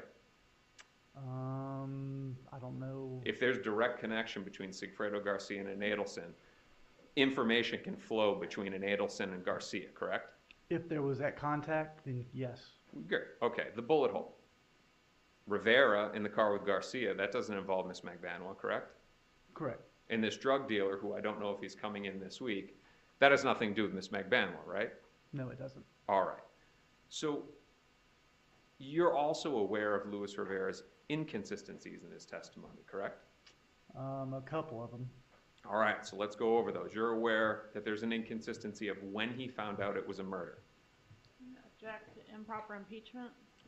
If you know, you can answer that. I don't know of that, I don't believe. So correct me if I'm wrong, Luis Rivera on 10-4, what he tells you is that he learns before the car's even rented, before they've left Miami. Okay. You're saying, okay, I as vaguely if you're remember agreeing that. with what I said. Is that not what he said? I wasn't there, you were. I vaguely remember that, but I don't remember the exact date when he said that. All right, there was an inconsistency, and you were there when he gave the statement as to who drove on one of the trips, where he said he didn't drive, but he got a citation, right? Objection, improper impeachment. May we approach, Your Honor? No, this is not impeachment at this point. No, I'll allow the question. Go ahead, if you can answer that. Yes, no, he did not say that he did not drive at all. He actually said that, I think they went back and forth driving. He was a little confused about who was driving exactly which point, but I believe he said that, he was a little mistaken about the timing of it because he was mistaken about when he even got the ticket. He said that about the trip, that he got the citation on. He said he got the citation on the wrong Okay. trip, and our records show it was different. Let's go to the next one. How many trips did he tell you were made to Tallahassee for this murder? Objection, hearsay or improper impeachment? That's hearsay. Your Honor, I'm now impeaching Mr. Rivera, who has already testified. Mr. Rivera has given a statement to this witness. Improper impeachment, Your Honor. May we approach? You can approach now.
Agent, I'm going to ask you again. Let's just preface it for the jury here. You met with Luis Rivera 5/27/2016? I believe that was the date. 5/27. Let's go with the end of May 2016. Okay. Beginning of June 2016. You're talking about the jail interviews, yes. Yes. The end of September 2016? Correct. And then again early October 2016. Correct. How many trips did Luis Rivera tell you were made to Tallahassee for the purpose of this murder? By who? By him? By anybody involved? I believe he told us two. Through your investigation, this includes the statements that were obtained from Luis Rivera, your review of the call detail records. Where was he the morning after the murder when the phone call started going? You're asking for the cell phone records, where that was or where he said he was? I can't recall. Both. I recall him saying that he was at the barber shop. And Don't recall the cell phone record. That's Sergeant Corbett question. And you remember writing a 302 about the cell phone communications that morning? I do. And you would agree with me that you wrote in there that he was at a different location on Normandy Island? I don't recall. I'd have to look at that and refresh my Give me one memory. second.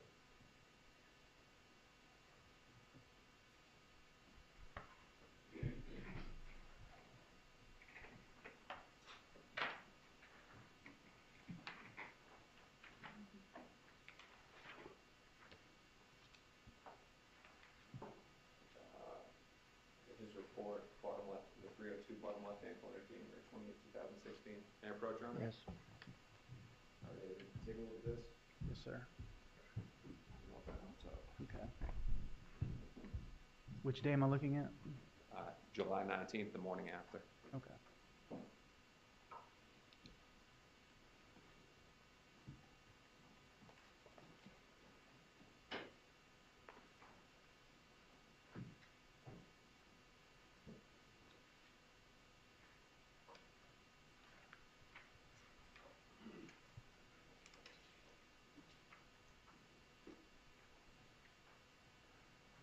What page are we?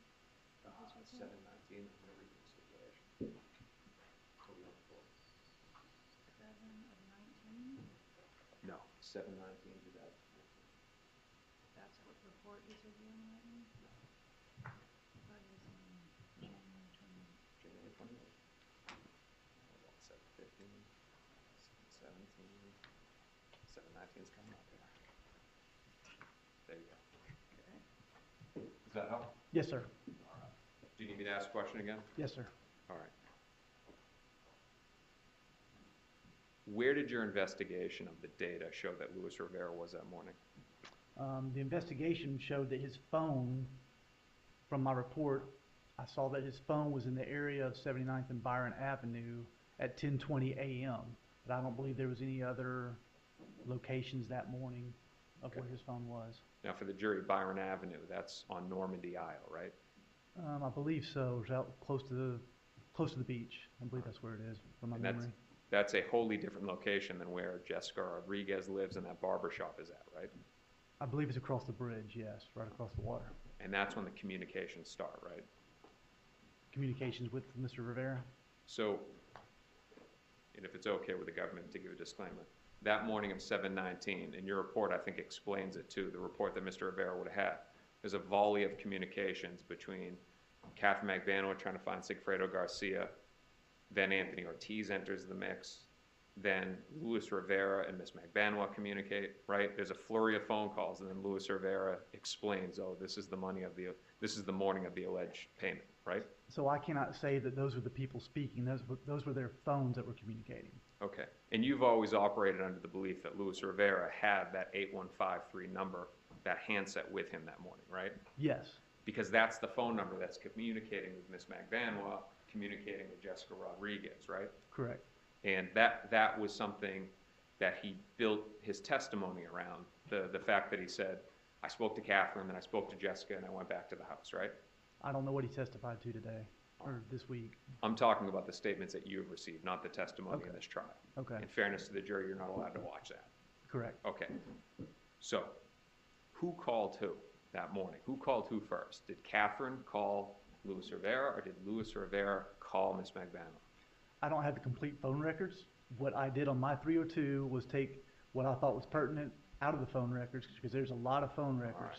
and that's what I put in my 302. So I can't, that would be a Sergeant Corbett question, because he was the expert. This was something for my reference to be able to go back to and remember if I needed to. So what you're saying is that there was a communication between Luis Rivera and Katherine Magbanua that morning, but the report that Mr. Rivera has did not say who called who. I don't know. Does it say it in there? Does it say what again? Say that again? Does it say who called who?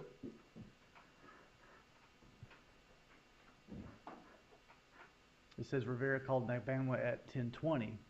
Yes. Okay. You know from your previous interviews from him that what Rivera said was that Katherine called him, right? Katherine called him and said, hey, I got the money, right? I don't recall that off the top of my head, but it's possible. If he did, that would be an inconsistency, correct? And that's what we're talking about here, his inconsistencies. It could be. All right.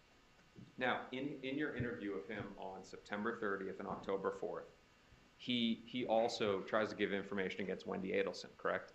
Correct. Where he says that the day before the murder, that they're driving by the house, that they see this woman with two little boys. He asks Garcia, and Garcia says, that's her, that's Wendy. And that Rivera then presses him, and he goes, that's Wendy, and then the woman actually walks into the same house where they commit the murder the next day, right? I don't remember if he said he saw him go in the house, but yes, the rest of that was correct.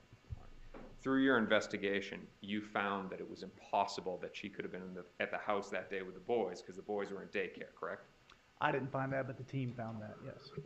Your Honor, we do have a stipulation, if the court would be willing to read it. It has been reviewed with the government. All right. Do you want to see it again? Yes, Your Honor.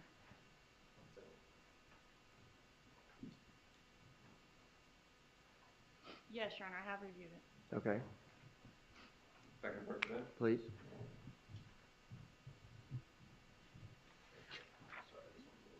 Okay. All right, this is a stipulation. I'll read you the instruction in regards to stipulations first. When parties agree that certain facts are true, that is called a stipulation of fact. You must accept stipulated facts as having been proven. However, the significance of these facts, as with all facts, is for you to decide. In this case, the stipulated fact that you must accept as true is the Markel children were enrolled at Creative Preschool, which is in Tallahassee, Florida. The drop-off pickup schedule for the week of the murder is as follows. Monday, July 14th, 2014. Dropped off at 8:55 a.m. by Dan Markel, picked up at 5 p.m. by Dan Markel. Tuesday, July 15th, 2014. Dropped off at 8:25 a.m. by Dan Markel, picked up at 4:50 p.m. by Dan Markel. Wednesday, July 16th, 2014. Dropped off at 9 a.m. by Dan Markel, picked up at 4:30 p.m. by Wendy Adelson. Thursday, July 17th, 2014. Dropped off at 8:30 a.m. by Wendy Adelson, picked up at 4:45 p.m. by Dan Markel. Friday, July 18th, 2014. Dropped off at 8:50 a.m. by Dan Markel. Thank you, Your Honor.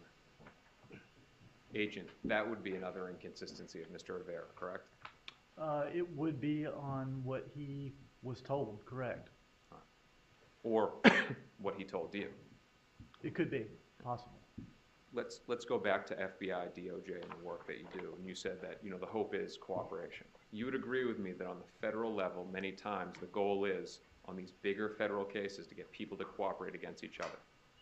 I find that in all cases, not just federal cases. But you find it that's usually a drive to get the dominoes to fall, right? If we don't have evidence on other people, then that is one technique that you can use. And you would agree with me that on the federal level, to get your 5K, your Rule 35, which are the legal terms for reductions, many times you have to actually lead to an indictment that leads to a conviction. In some cases. And you understand that Luis Rivera had just come from the feds, right? He had just been federally prosecuted? Yes, he was in the federal system. Where he had gotten cooperated against? I don't know if he got cooperated against or not. All right, so he had just come from that system that talks about getting other convictions for reductions. Now he's involved in this case, and you're involved, right? Correct. And he knows you're involved.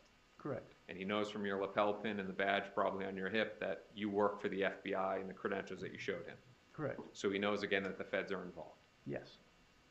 All right, let's go now to 5/27/2016. That's the first time you meet with Luis Rivera, right? Yes. You interviewed him in custody. Correct. You recorded it and you did a report. Yes. June 21st, 2016, you interview him again. Correct. He's in custody. Yes. You recorded it again. Correct. Sometime in August or September, he comes to an agreement with that office, right?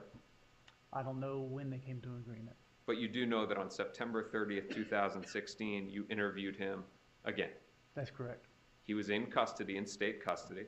Correct. It was not recorded. Correct. Could have been. Could have been.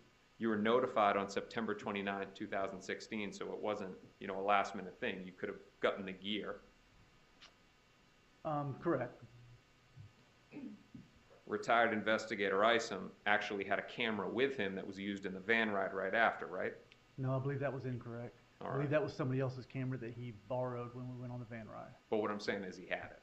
No, he didn't have it with him. He borrowed it Okay. when we went on the van ride. Now, you were in the Jefferson County Sheriff's Office, right? That's correct. You were in the same interview room where on October 4th it was recorded, right? That's correct. So that room could have recorded it. It could have. You would agree with me that on the September 30th interview, you did not write a report either. No, I did not. That was a proffer. So, Agent, is that not breaking policy? No recording, no report? No, it's not. Not for a proffer. And again, I'm just going to ask you one more time. If they're in state custody, your testimony is that you don't have to record it. That's correct. Counsel, pages 169 to 170. 19 to 25, 1 to 7.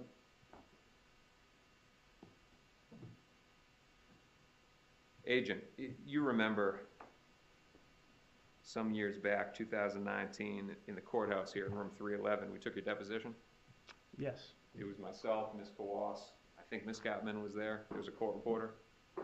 That was the second time or? First time. Very first time, okay. Second time's a short one. Okay.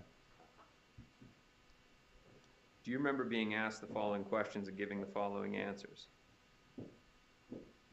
Question, so you will not record? Answer, unless it's special permissions or it's DOJ policy when they're in custody, we have to record. Question, if it's an inmate, you.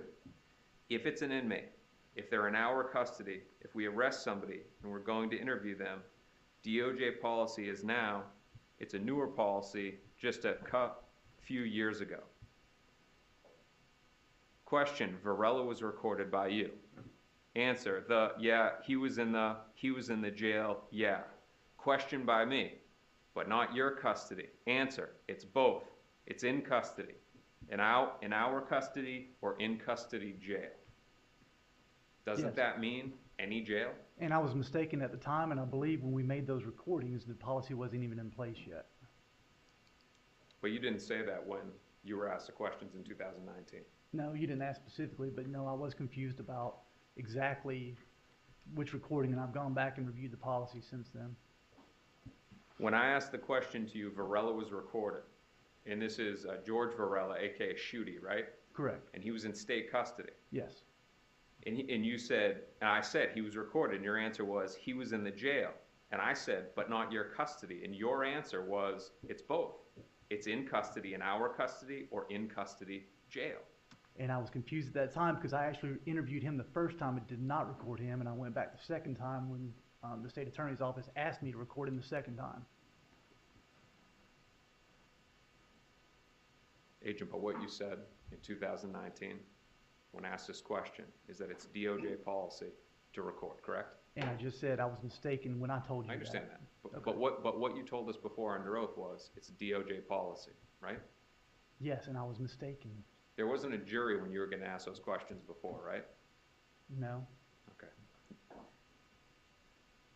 It was just us talking, right? Yes. About a lot of things. All right. And thereafter, you never updated Ms. Kappelman to update us that you were incorrect in your deposition and that you were wrong on the policy, correct? I forgot that I had that one little statement there. Yes.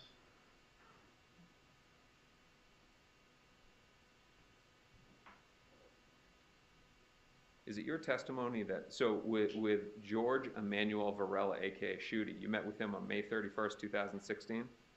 I don't remember the dates. In June 29, 2016? That's the 2 dates that you have in my reports? Yeah, is it your testimony that you didn't record both of those? That's correct. Let me ask this in a different way. Were they both not recorded? No, I believe the second one was recorded. The first one was just a 302, I believe. All right, so Agent, if I have a Hawk, what's a Hawk video? Hawk Video's a type of recorder. type of software. Used by the feds. Yes. And if I have a hawk video from May 31st, 2016 and June 29, 2016 for George Emmanuel Varela, does that not mean that the feds recorded it? You're telling me you have 2 recordings for him? I am. I don't recall that. If that's true, doesn't that just impeach what you've just said about the fact that the state told you to go back and record it again? No, it's not true. No.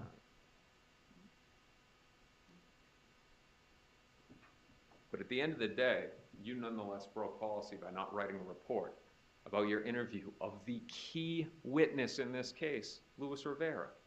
Like I said a while ago, it was a proffer. We don't record proffers. We don't write reports on it unless it's requested to by the prosecutors.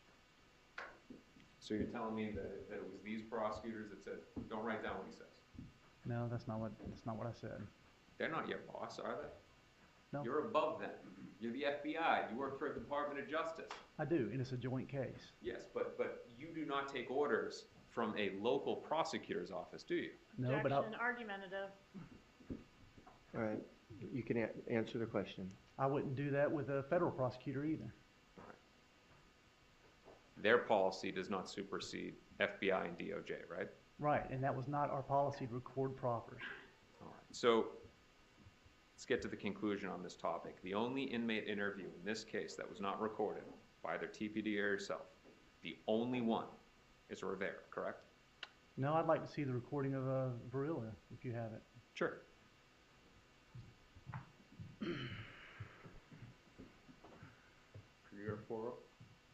Gardner. But we'll come back to that when they pull it up. Other than those discs that we're getting right now, and to ask for the jury again, of all of the inmates that were met with in this case, and there's a whole bunch of them, right? Not that I interviewed, no. There's only a handful that I interviewed. The handful that you interviewed, out of all of them, Luis Rivera being in custody when you met with him, and we'll get the answer right now for Varela. Okay. You know of no other inmates that were not recorded, correct? Not off the top of my head, no. You would agree with me that Mr. Rivera is more important than any other witness in this case? He turned out to be, yes. When you met with him on September 30th, that was the first time that he was giving you his information on the case. Correct. We have no way to bring that information and show it in front of the jury to show any more of those inconsistencies in his testimony, do we? Outside of our testimony, no. We have to take your word based on your memory, right? Because there's no report either. Correct. I believe Investigator Isom did a report. Understand. You'd agree with me, though, that if we had a recording, it would be a more accurate reflection of the exact words that he said. And that would be the case with anything, yes. All right. Let's talk more about Luis Rivera, specifically on the murder trip. Now, for reference here, because of the mention of the third trip, I'm going to refer to the June trip and the murder trip, okay? Okay. Because I don't know when the third was, if it was before or after. So on the murder trip, you did an investigation into the hotels in the area, correct? You say it was the team of... Yeah, you guys were working as a team. The team did, yeah.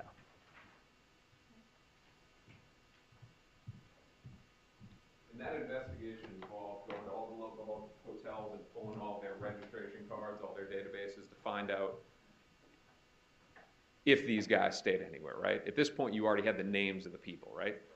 No, I believe they started early on with the hotels and then went back and did it again after we got the names. Now, for this murder trip, you were able to, and when I say you were saying it was a joint effort, so I'll just say that the team, you were able to uncover a registration card that tied back to Luis Rivera, correct? Correct.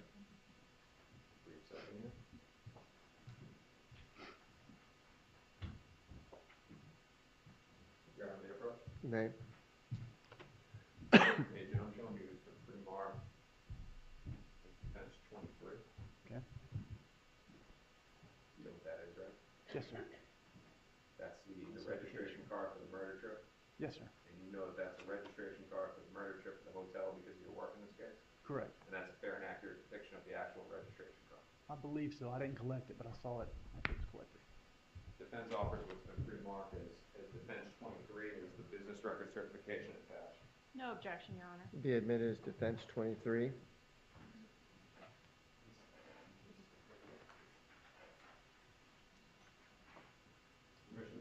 You may. All right, so Agent, what we have here is a registration card with a budget in, correct? Correct. It's got Luis Rivera, right? Correct. Norm Dial address. Correct. And he puts on there that there's two people, right? Yes. All right. Now again, I don't disagree with you. Sigfredo Garcia is there. All right.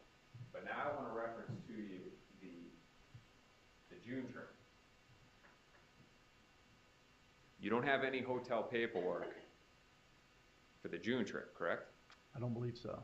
All right, so there's nothing that's establishing that Luis Rivera wasn't alone on that June trip, right? With respect, let me rephrase that. Okay. There are no documents from any hotels like this. Like, this shows number of people in the party too, right? Correct. There's no documentation like that supporting Garcia being there for the June trip, right? No hotel documentation, correct. Correct. I'm not saying that there aren't other things that's been discussed, but we're just focusing on this paperwork. Okay. All right. Now let's talk about Anthony Ortiz. Thank you. She has better questions than me. So, did Luis Rivera not say that he stayed at that same budget inn on the first trip? I believe he did, yes. All right, but somehow no records were able to be retrieved. No, we had to, from my understanding, I believe Investigator Isom had to dig through basically an attic just to find that one. Something like an attic to find that paper document. It was not very well organized hotel. I'm sure he loved that. Yes. So, let's talk about Anthony Ortiz. You understand Anthony Ortiz to be known as King Anthony. That's what I've heard, yes. And what that means is that he was a Latin King member like Luis Rivera. Correct. You'd agree with me that he didn't say in either the 9:30 statement to you, the one that was unrecorded and not reported, or the October 4th statement, he never mentioned Objection, improper impeachment, Your Honor. establishing a negative, Your Honor. It's not impeachment. Let's finish the question. What's the question? He never mentioned King Anthony's involvement. I'll allow it. Not that I recall. He never mentioned King Anthony's involvement in the alleged payment on the morning of July 19th. I don't recall him doing that, no. Never said anything about giving King Anthony his phone to go to Normandy Eye, stuff like that. No. And of course, now we talked about a third trip, but specifically now to King Anthony. Rivera never told you about a trip between Garcia and King Anthony to Tallahassee, right? No. Never mentioned any involvement whatsoever. Not that I recall in those meetings, no. And for that reason, because it was never mentioned, you never investigated King Anthony. Correct. And we touched on this before, but to give the exact date, you're aware that he died July 9, 2017. I was not aware of the date, but I'd heard that he passed away, yes. If he died July 9, 2017. Or do you not remember when he died, or do you not know? I just don't remember. Here, if I could have one brief moment. I think you said you didn't remember the date, correct? Yes, sir. He said he didn't remember the date. Would it refresh your recollection to take a look at the obituary posting? Probably not. So I think somebody else saw that, not me. All right. If he did die on that day, well, he did die, but if his death happened specifically on July 9, 2017, you would agree with me that that was 12, 13 months after Luis Rivera has already cooperated. I'd agree with that. All right, so had he mentioned him at all and given full and truthful testimony like he has to give with a cooperation agreement, the FBI could have moved fast on that and figured things out, right? Possibly, yes. All right. And through that, there could have been that possible connection between Garcia and one of the Adelsons. I don't know about that connection. Because he's dead and you never met with him. I never saw any evidence to even allude to that. If Rivera had said to you, though, this guy was involved, you would have met with him, right? Yes. Okay.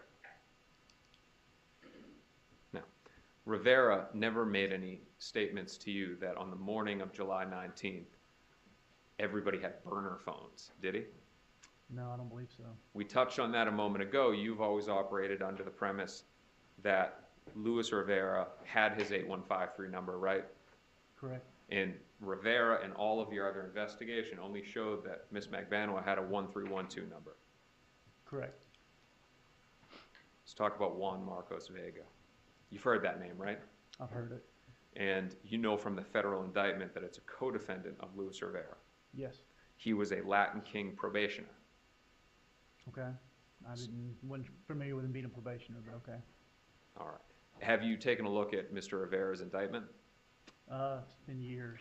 Would it refresh your recollection to take a look at the indictment? Refresh my recollection of what exactly? What his status was in the Latin Kings. You've reviewed indictments before, right? Yes.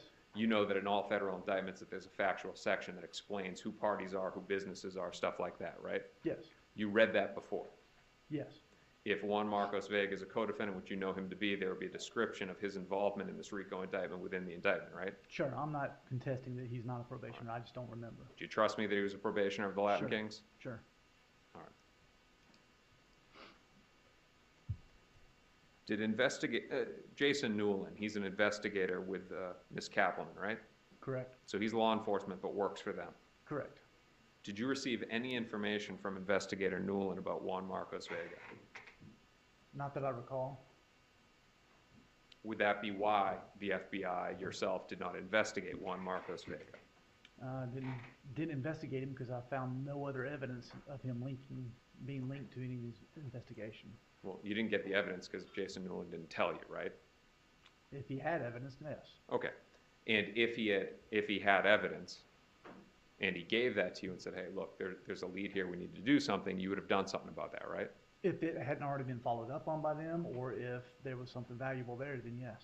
You would agree with me that, and you said it on direct examination, your role in coming into this was to be the arms outside of Leon County, right? For the most part, yes. It's not that they can't do it, but yes, I have a better mechanism to be able to make that happen. Yeah.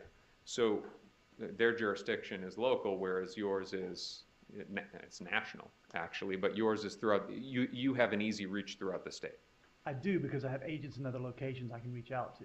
But you actually have sort of like a cop here can't go to another county and arrest somebody, right? That's correct. But you can. Correct. Because you have national jurisdiction, right? Correct.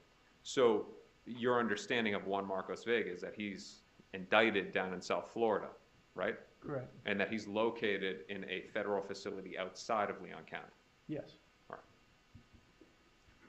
We're jumping topic to topic. We're moving quick. Let's go to the bump now. You would agree with me that it's not inexpensive. What's not expensive? Costs money, right? What is? All right, let's break it down here. So the bump, Donna Adelson, she's handed the paperwork from the undercover, right? Yes. All right, there's a lot of agents that are involved, right? There were. They're paid by taxpayer money. Correct. There's a lot of Miami Beach Police Department that are involved. I disagree with that. There was a couple of people that are task force members. You didn't have a briefing at Miami Beach Police Department headquarters on Washington Ave before the bump? We use their facility, yes. All right, so what we're talking about here is it wasn't just a few people doing a quick bump. It was a big operation, and I'm not saying that Correct. it was improper, but you have a lot of this for safety, right? Correct. All right. You also had a high altitude plane. It was yes, it's a Miami Division plane, yes. That ain't cheap, is it? I don't know the cost of it, but they have it. All right. This is a plane literally just flying in a circle, filming what's on the ground. Yeah, a single engine plane, yes. All right, people look like ants running around, right? Yes. Understanding it's for safety, but there's a lot that goes into it, right? Correct. Now, there was a letter that was handed by the undercover to Don. You know I'm going with this question, right? Yes, sir. This is the best copy, and I'm showing State's 83. This is the best copy we have, right? Yes, sir. Nobody thought to make a copy or take a photo of the actual paperwork that was given to Donna Adelson. He thought about it, and the problem was the amount was being disputed between TPD and us on scene, and couldn't decide on the amount, and next thing we know, it was time to run out the door and get out there and get in place. So the undercover wrote the number on there real quick and took it with him out the door. I was worried about everything else during the briefing, and I should have taken a photo of it, and I forgot.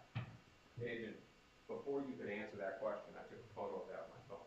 Before you could even, you'd agree with me, it can be done quickly, Sure, right? absolutely, and I forgot. Your words are, it slipped our minds. Yes. You agree that you should have copy. Correct, yes. And you, as the lead agent, you cannot say that the document that was actually handed did not have additional things put onto it. I can very strongly say that is accurate. There was nothing else written on there because Oscar, the undercover, was only doing what I told him to do, and that was it. All right. But you didn't see it before it was handed over. No, I saw it when he walked out the door with it. All right. No report details exactly what was on it, right? I believe there is a report saying the amount and the phone numbers on there. Okay.